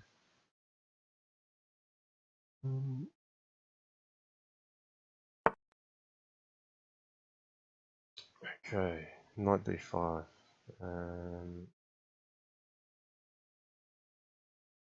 Let's get pawn at b2 in. If knight d6, I would capture with a queen, so I avoid the pawn at e7 fork, and I also attack the knight. So here, what I'm looking for in this position is basically to just play for material for a while. I don't have anything within striking range of the king immediately.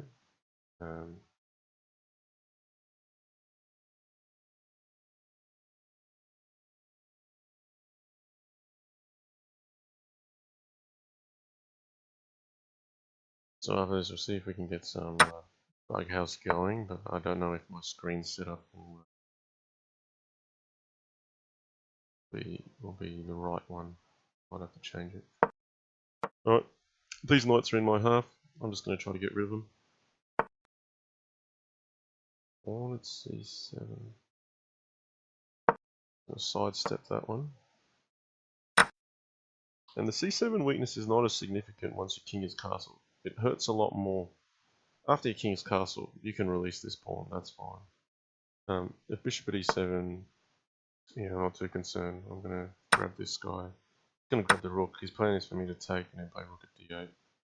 But I've got queen g2. With bishop f3, I can sack. Even here, I'll be gutsy and sack. Now he's got a queen in hand, but my knight's covering f7. He doesn't have a direct threat here. I'm trying to get in here with rook at h1 first. Importantly, queen g7 is not mate there. So what's happened out of all that? I lost my queen, but I picked up a raft of pieces. I've got in hand. I know it's not quite balanced that way, but I've got 7 pieces in hand. 2 rooks, 2 bishops, 3 knights. That's a lot to work with, and all he has is pawns. So his queens are in passive positions. I need to try to hit very directly and very quickly, get these pieces on, because I'm very bare at the back at the moment. Before he can mount an attack with his pawns or activate his queen, I need to strike quite aggressively, and also put pieces in central positions so that they cover the back and their front. Yeah, bishop at h3, really getting direct. If takes, knight at g2 check, king f1, bishop takes h3. I can afford to lose a bishop here. definitely favour black's position in this scenario. Now I'm really threading knight e3, some big threats. Okay, I'm going to play knight f4 though.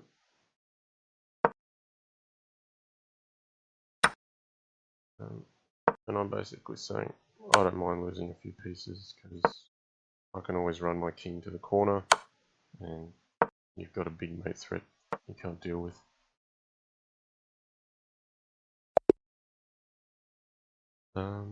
So yeah, let's try to play some Bughouse. We've got Juanet.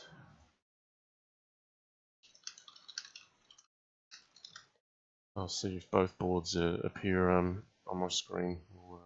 Might have to adjust so you guys can see both my board and the partner board.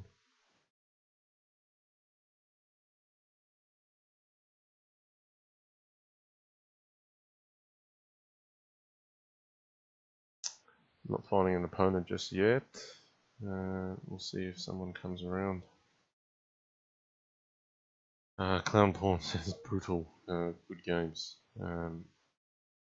Juanet is only around for about 20 minutes. I'll see if we can get a mix of Bughouse in here, mix up the stream a bit. Might go back to Crazyhouse if nothing comes around.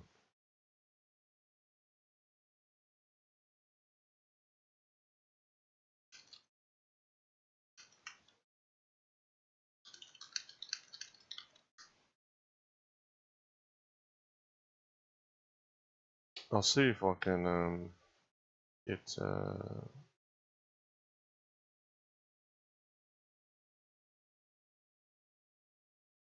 something going. Schoolmeister's just gone offline.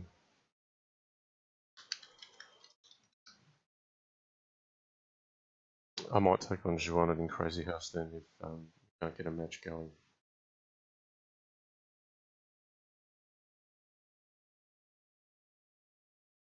So I'm just playing with the boards here a little bit.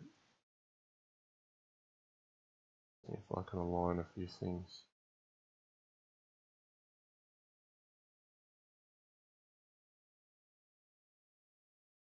So,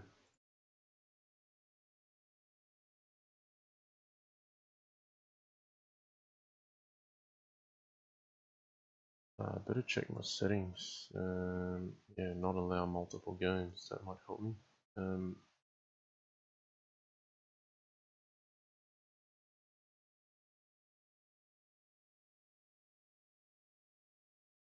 Alright, I might take out Juanet in Crazyhouse then. Can't seem to challenge him.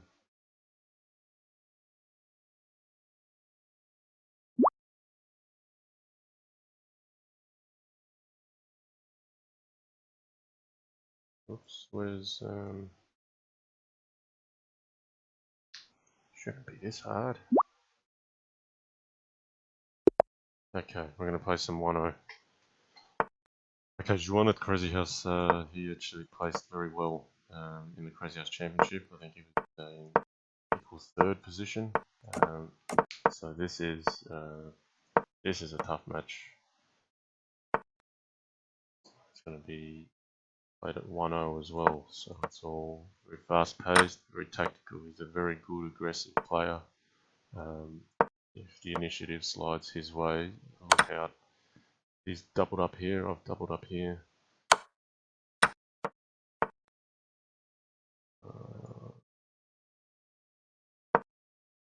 I'm trying to just hit f3 with everything I can, hit the king side with everything I can. Yeah, I'll play queen d6 then, just cover c7. I expect pawn at g6.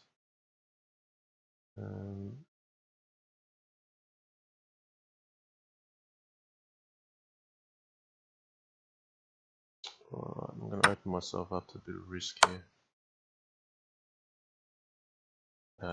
Maybe that's, I didn't see that way of capture. More effective. Okay, I've created myself some problems by allowing that. I'm also short on time now. Oh dear, This is all bad. No, I shouldn't have allowed G takes f6. This was a bad idea. He absolutely tore me to shreds with the initiative. So this, I mean, you're saying like, what do you play against 1e4? I mean, you're seeing I just got absolutely torn up there. It's not as simple as saying, yeah, I'll play this. There's a lot of knowledge out there now. Possibly he knew something in that opening that I didn't.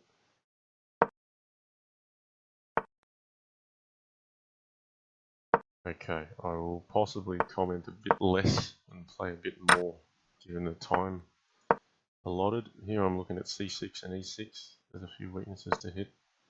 I'm going to go directly for the king.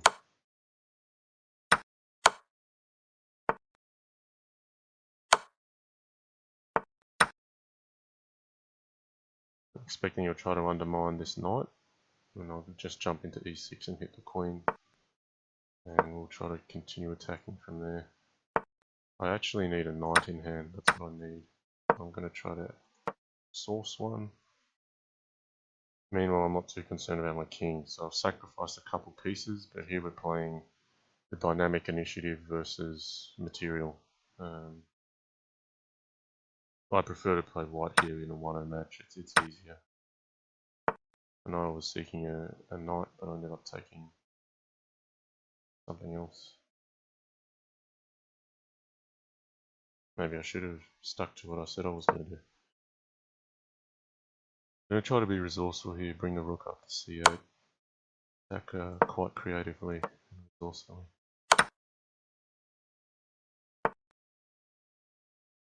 Alright, let's hit the queen.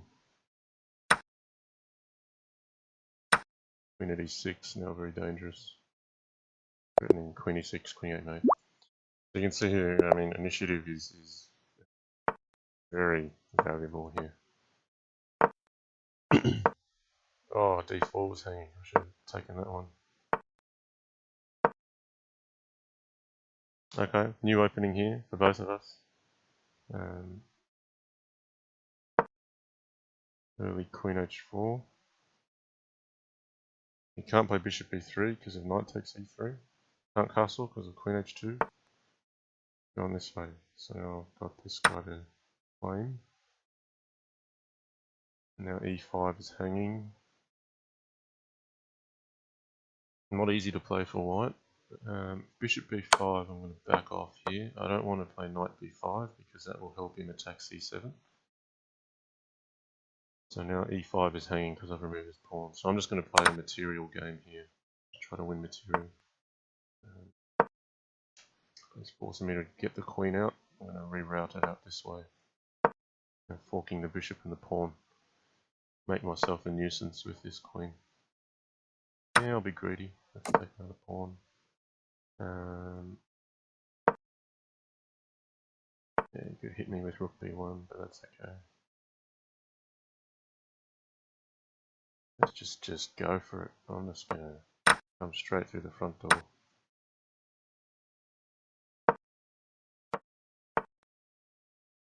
The knight would mate here on h3. I'm going to sack it.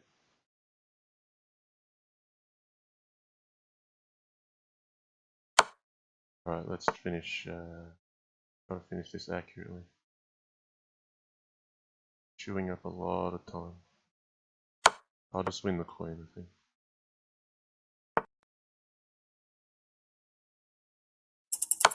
I have mate. This might be better.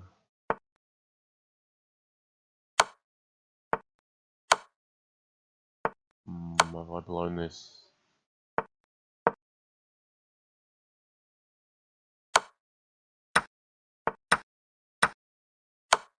Okay, sharp finish at the end there.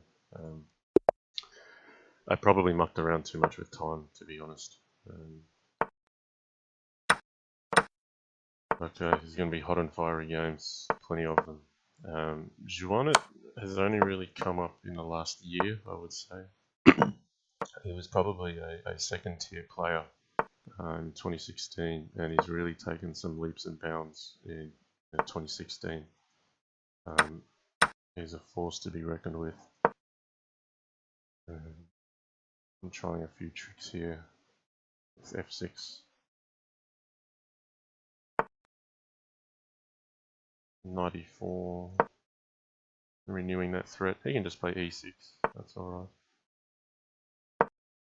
Bishop b2, putting another piece on the diagonal. And now I'm looking at knight c5.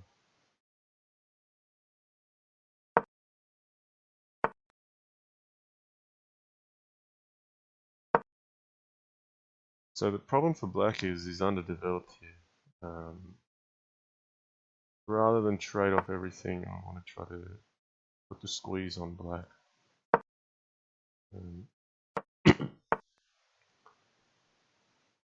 Time is now the concern. Okay, let's grab this guy.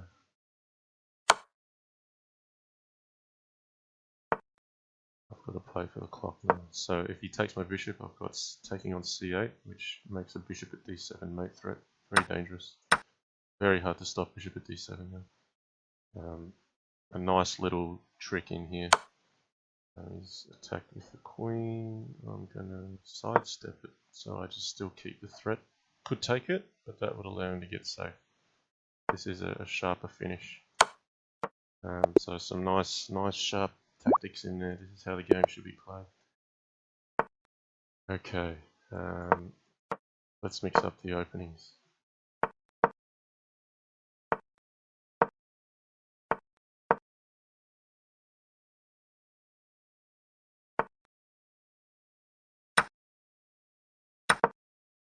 Okay, instinctive sacrifice here. Nothing concrete. May not even be good. I'm just going to try to hit weaknesses. Queen h4 was what I was thinking, but we'll come in with the bishop.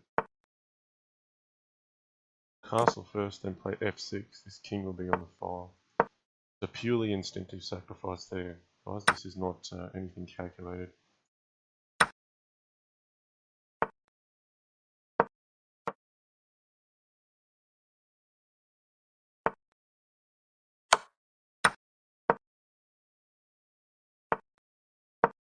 Alright, I'm just looking to open lines.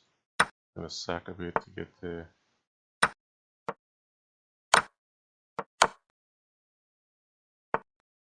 Absolutely tear the position apart. Pick up the queen. But all this has come from a perspective, well, optimistic knight takes f2 sack. I'm just saying it's a positional weakness, and I'm just going to try to outplay my opponent practically in a 1-minute match. Okay. I'm going to really try to apply some pressure on the clock now. It's absolutely necessary against an opponent like this. Try to create some unfamiliar positions, make some unsound decisions, really play Crazyhouse for what it's meant to be. Okay, that's interesting. Just let that go. I think that can be good. So I'm removing myself from the pin. Okay.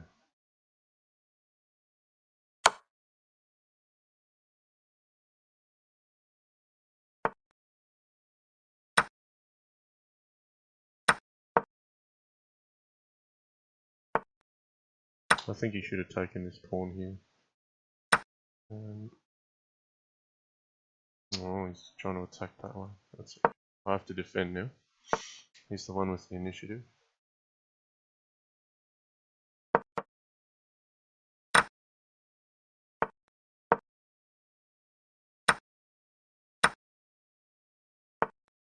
And very accurately.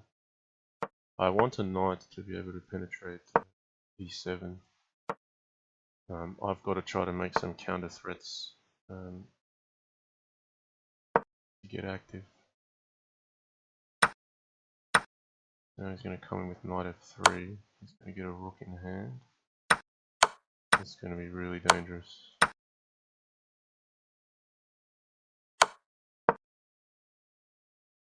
Sharp, sharp, sharp here. Alright, not being able to continue his attack. I'll get an opportunity now. We've both got to find the right balance between attack and defense here. Knight at f6 is my mate threat. So I came out on top out of the scramble. Okay. Alright, he's dropped a pawn there. So another thing, in a 1-0 series at the top level, I mean, the guys are looking to squeeze out all the time they can. If you just keep playing the same openings again and again and again, you're allowing your opponent to just play quick moves without penalty. Here I'm actually avoiding... he's missed that I've got bishop at a5 as a resource. So you can see here I've got a c7 weakness, but I'm addressing the issues with pawn at d6, this bishop at a5 tactic. He's still going to try to create something out of nothing. And when I say that, I don't mean like he actually has nothing here. I mean like he can actually create something out of nothing. I don't mean that disrespectfully.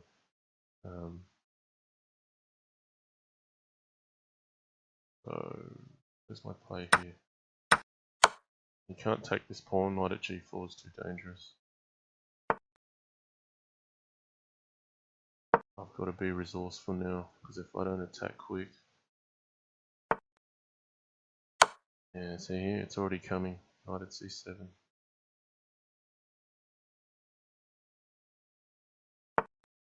Alright, super sharp. EF. Removing the bishop so that knight at d2 becomes a threat. You can't take because the queen at e1. But he's covered there. That's a shame for me. I'm in trouble now.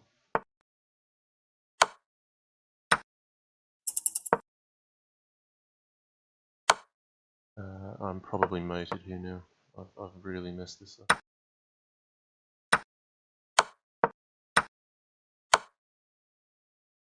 Now I've got to try to create something out of nothing.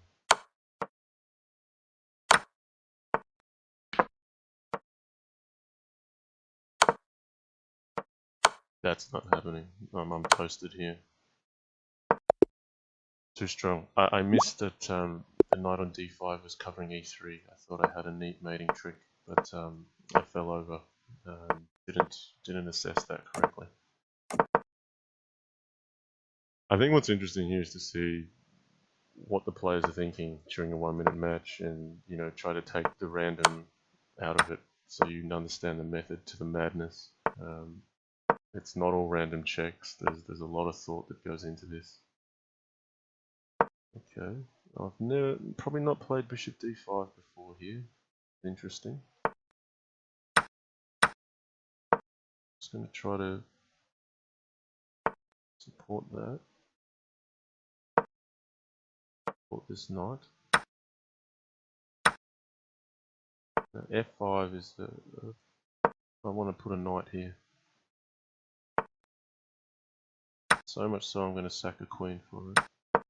Because this f6 square will fall, h6 will fall, and he's not parting with his queen because it hurts that much.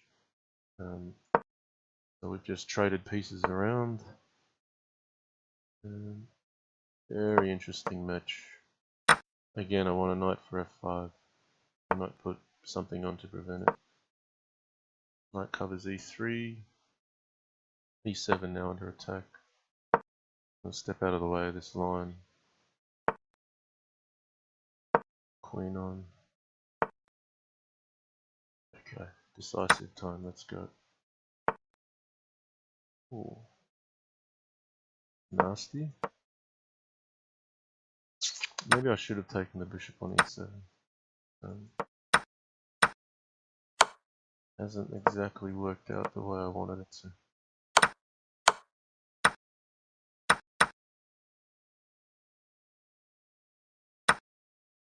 Yuck. I think I made it here. Yep, this is made. Too strong. Too strong that game.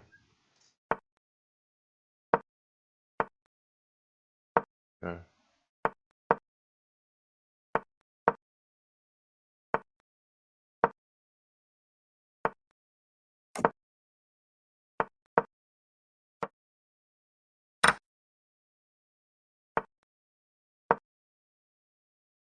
So just trying to keep all the material held together here.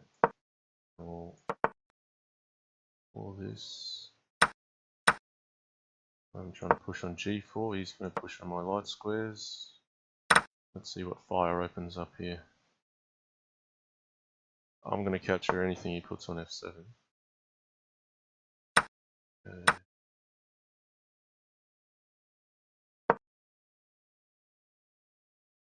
So every move is attack and defend, attack and defend. We've got to manage both sides. It's all very sharp. Every move matters. You could win or lose the game very quickly. Now I've got a knight in hand and F3 is weak.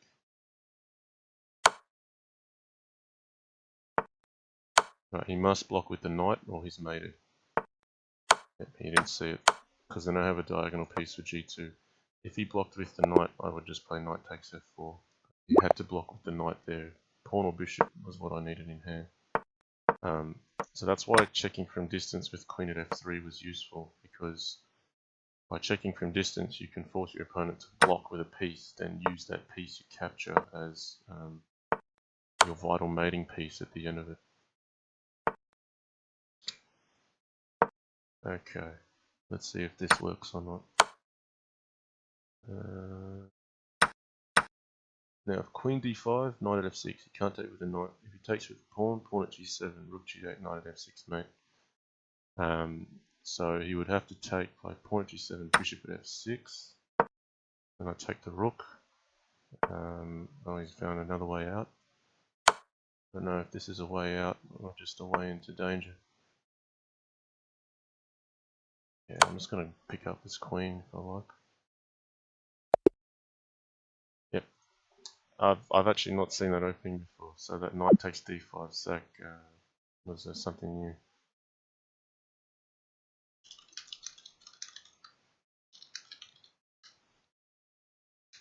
Okay. Yeah. Hope you saw some really good games there. Yeah, Juan is, he's aggressive and tactical, and he's going to lose some like this, but you can also see he just destroyed me in some other games. So it really makes the game very volatile, very much pushing the limits of Crazyhouse. Okay, I'm actually going to take a short break. I'm just going to take a drink. I'll come back.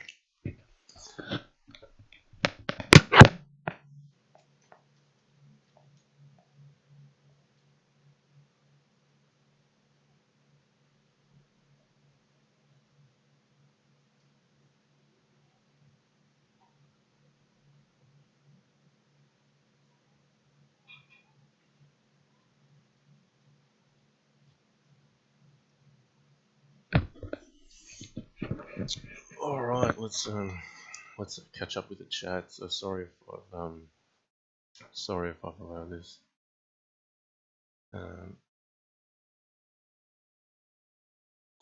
Okay. What do people say? People are saying this is the most. People keep asking, what is this game? This game is Crazyhouse. So it's like chess, except that when you take a piece, it becomes your color, and it goes on the side of the board, and you can place it on the board as a move. That changes the game completely, as you can imagine. There are some restrictions. You can't put pawns on the first rank or the last rank. You can, however, put a pawn on the 7th rank and promote. If you capture a promoted piece, that piece turns back into a pawn to preserve the overall number of pieces. So yeah, when you promote to a queen, it's actually really valuable because it's what we call a counterfeit queen. It's not a real one, so you can actually take a rook with that queen and you end up ahead on material. That's what this game is. It's been rising in popularity during 2016. Chess.com had a Crazyhouse Championship a number of weeks ago. There was a prize pool of $2,000. So yeah, I mean, I was one of the players that shared first place in that. So I'm now conducting streams on Twitch, YouTube to basically broadcast the game, give it a bigger name. 2016 was a huge year for the game. Looking forward to doing more in 2017. So Mini Hero is saying, I've just played normal chess, but this looks fun. Clown Pawn made some comments about this being brutal. Sleepy Mario's noted it's been impressive. Mini Hero, he says, how good are you compared with Magnus Carlsen? I don't compare with Magnus Carlsen. The guy's a genius. I don't think he really plays Crazyhouse, but I was only, say, at 2250 when I was playing chess. This pretty much looks at the tactics of chess, and it really accentuates or heavily influences that. Master Tan's just logged on. I'm going to see if I can get him to play.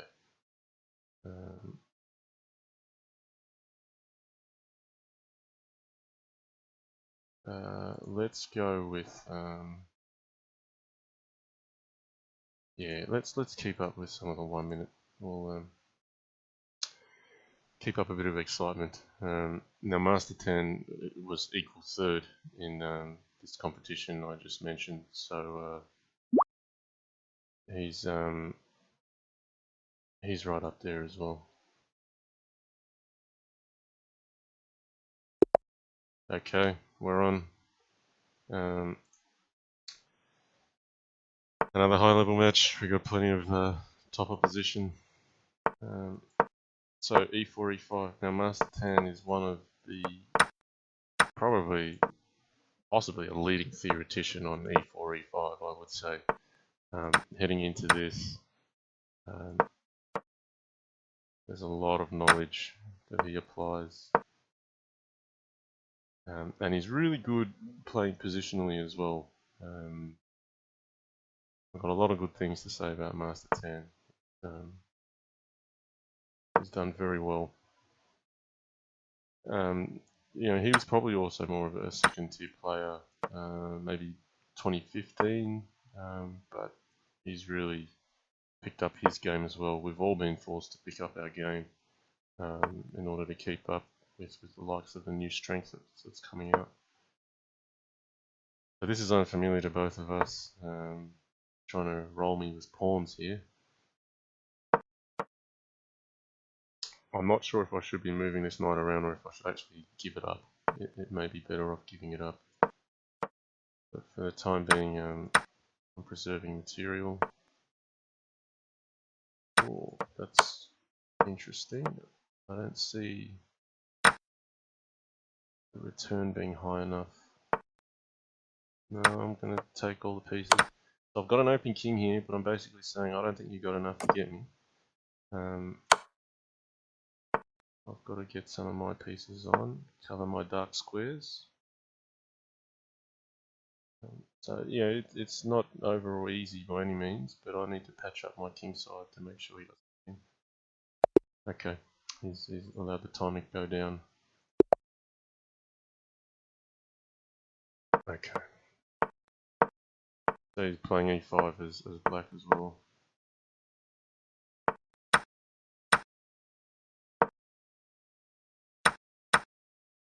I'm going to play something I've seen that's new. Another player, 12 Teen, played this against me and had some fairly good results. So I'm going to see how this goes. White's basically sacrificed the pawn early in the game. I'm getting mated if I don't recapture this. There's a rook at h1 trick, king h1, pawn at g2, king g1, knight at h3 if I was to take his queen. If I take his queen, knight at h3 doesn't work because of king f1. So it's a little bit of a trick. It looks like black was angling for knight at h3, but in fact there's a rook at h1 trick. So yeah, my mind's still not made up on this d4 sacrifice, but I definitely had some troubles with it. It's an easy position for white to play, I think.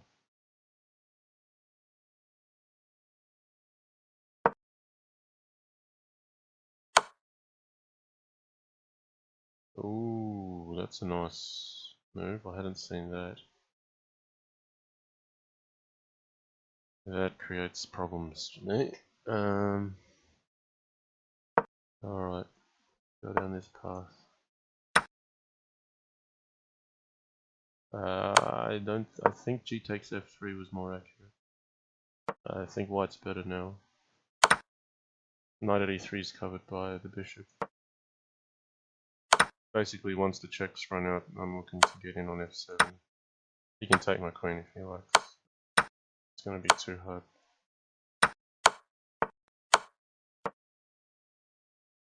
Still very sharp. Pitch Chess TV says, do you think improving at Crazyhouse helps improvement at chess? I imagine it would be a help for calculation and tactics, but not sure beyond that. Yeah, pretty much. It might give you a bit of creativity, a bit of tactics, a bit of inspiration to attack. But, it can ruin your chess pretty badly as well. I mean, I had to go at a few chess games the other day, and I was missing some really obvious stuff. Because you get used to being able to block against threats, some of the tactics that occur from distance kind of forget that they hurt. So yeah, I think it can help your chess to a point, but yeah, I think we just played through this line. But it turned out badly for me.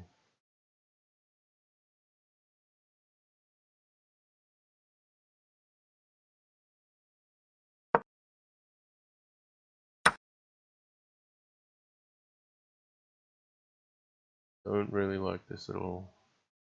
I'm gonna have to run the king out, but I think black is certainly worse here.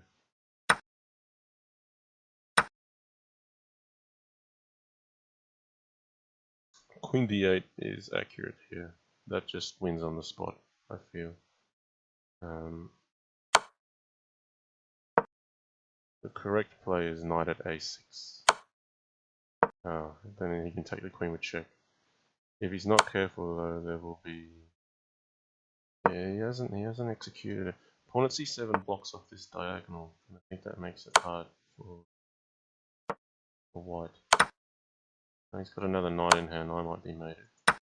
Let's see where this goes. Oh, he's really blundered this.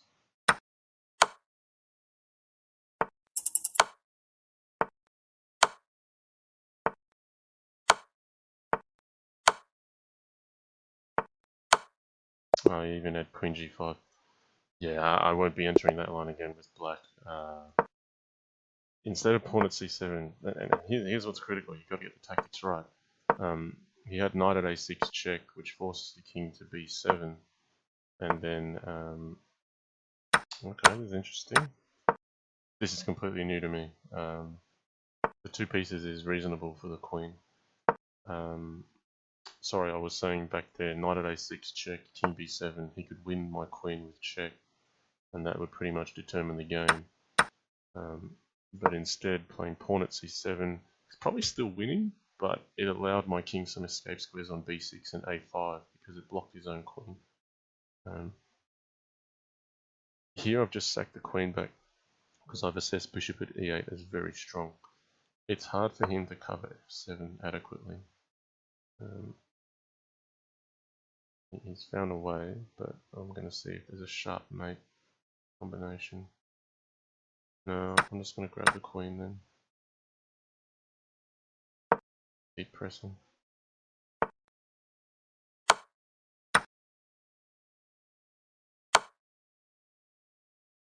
Importantly, playing bishop at d5, not bishop at c4, because that would allow d5 take knight at e6.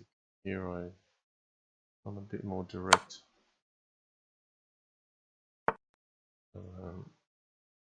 Yeah, there's some defense to knock through here. Knight at f7 is my next play. I just want to trade this knight. I've first taken the pawn, not done the check, because if I took his bishop, if I took the knight first, he would have a bishop in hand to defend on e8. So the move order was important here. He's defending just fine. No, now e8 hangs. It's too hard to hold from here. Alright, so I'm playing quite well in time scrambles. Okay,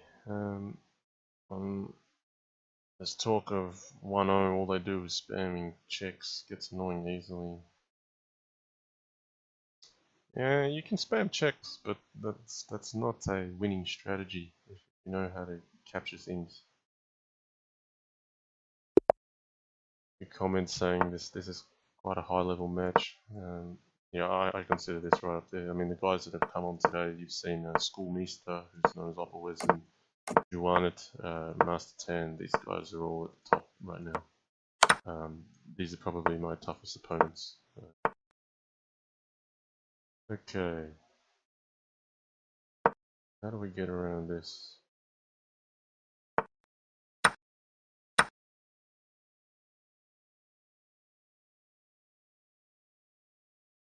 I'm being too passive if I allow that.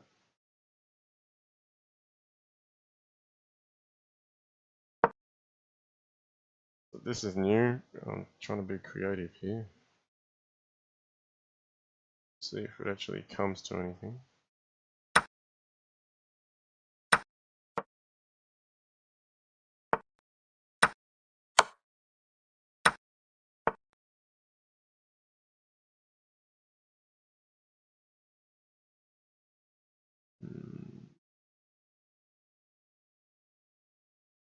Very tough here. I'm actually opting to give up the queen. Ooh.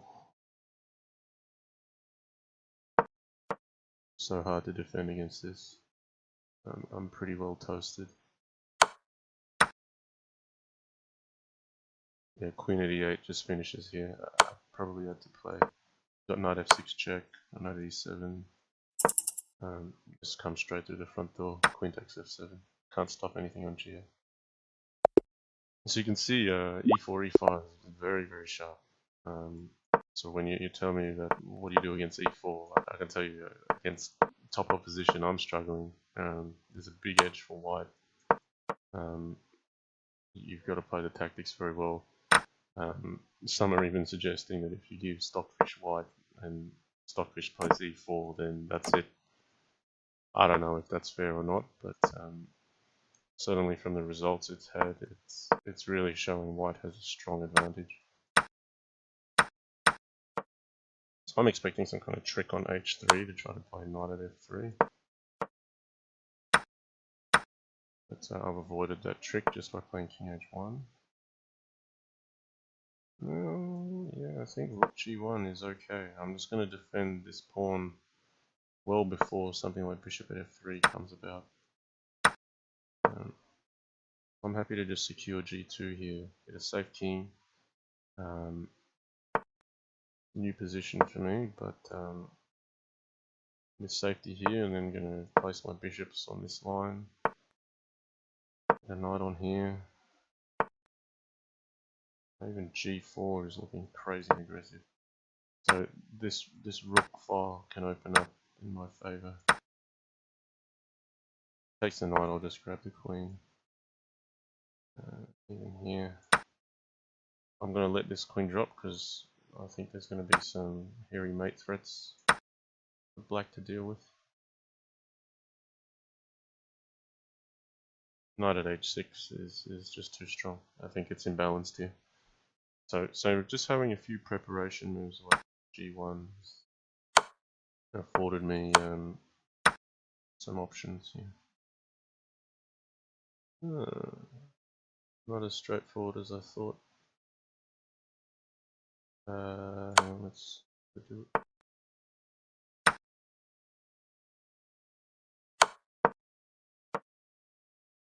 I thought I'd find mate here, but I haven't done it in a way that's accurate, perhaps. Okay, I'm going to mix up my openings against e4.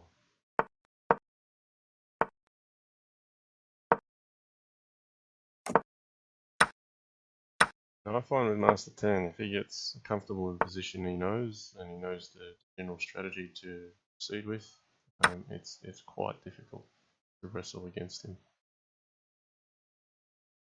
You might try knight e4 for a knight at f6 play. I think it is better to not do it that way.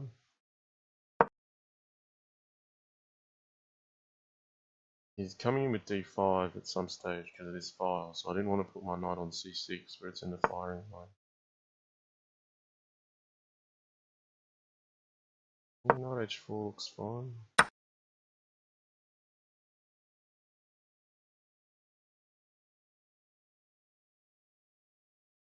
Oh. Okay. Playing some really sharp stuff here. Oh, knight at e5 is still. I thought I was somehow avoiding. Yeah, I'm just worse here now. I've blundered very badly with king d7. I'm just getting mated pawn at f5, pawn at c5. I missed that move. I should not play bishop f3. I should just recapture with bishop takes e6.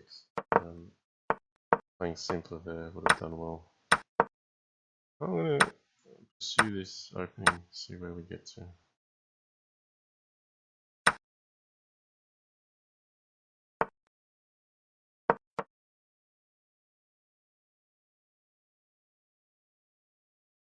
So yeah, pawn at e4 was an option.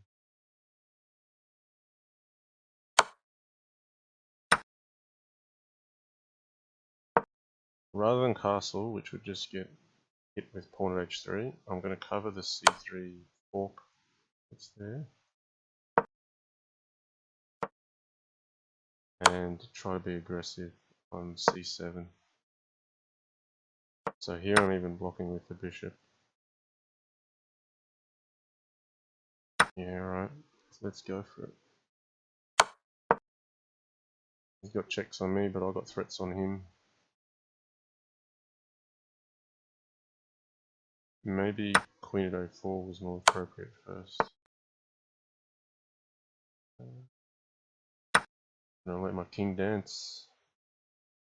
He's got all sorts of checks on my king, but I'm going to allow it and say, well, find the mate, because I don't see it yet.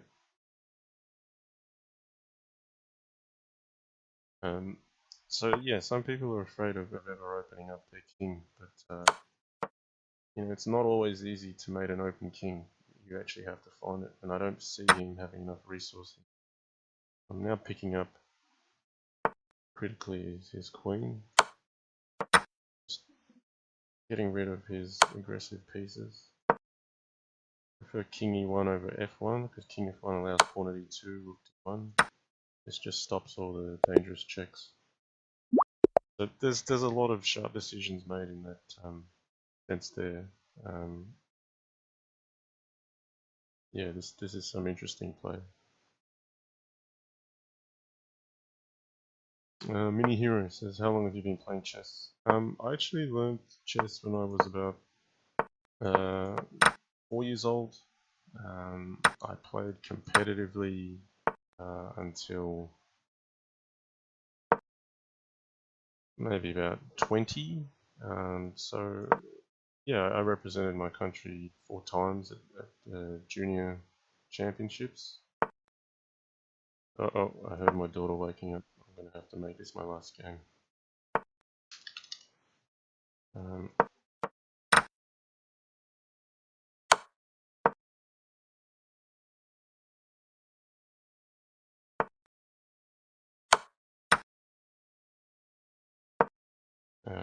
Yes, but no, I got to about 2250 and then I stopped playing competitively about 20. I'm now about 31. Been playing Crazyhouse about 16 years. Okay, this is dangerous here.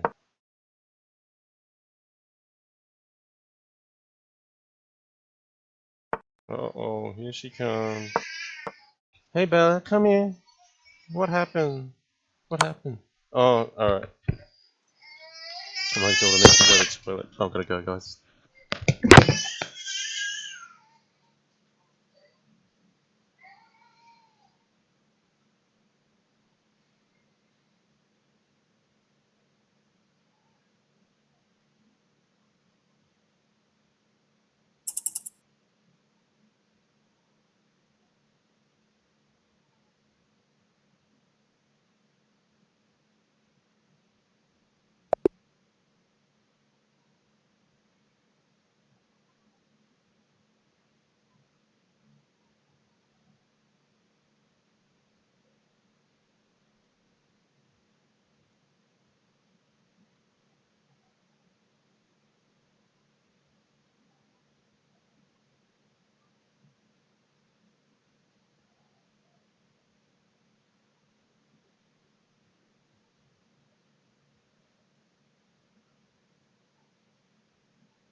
because just realised I'm actually talking with the moon.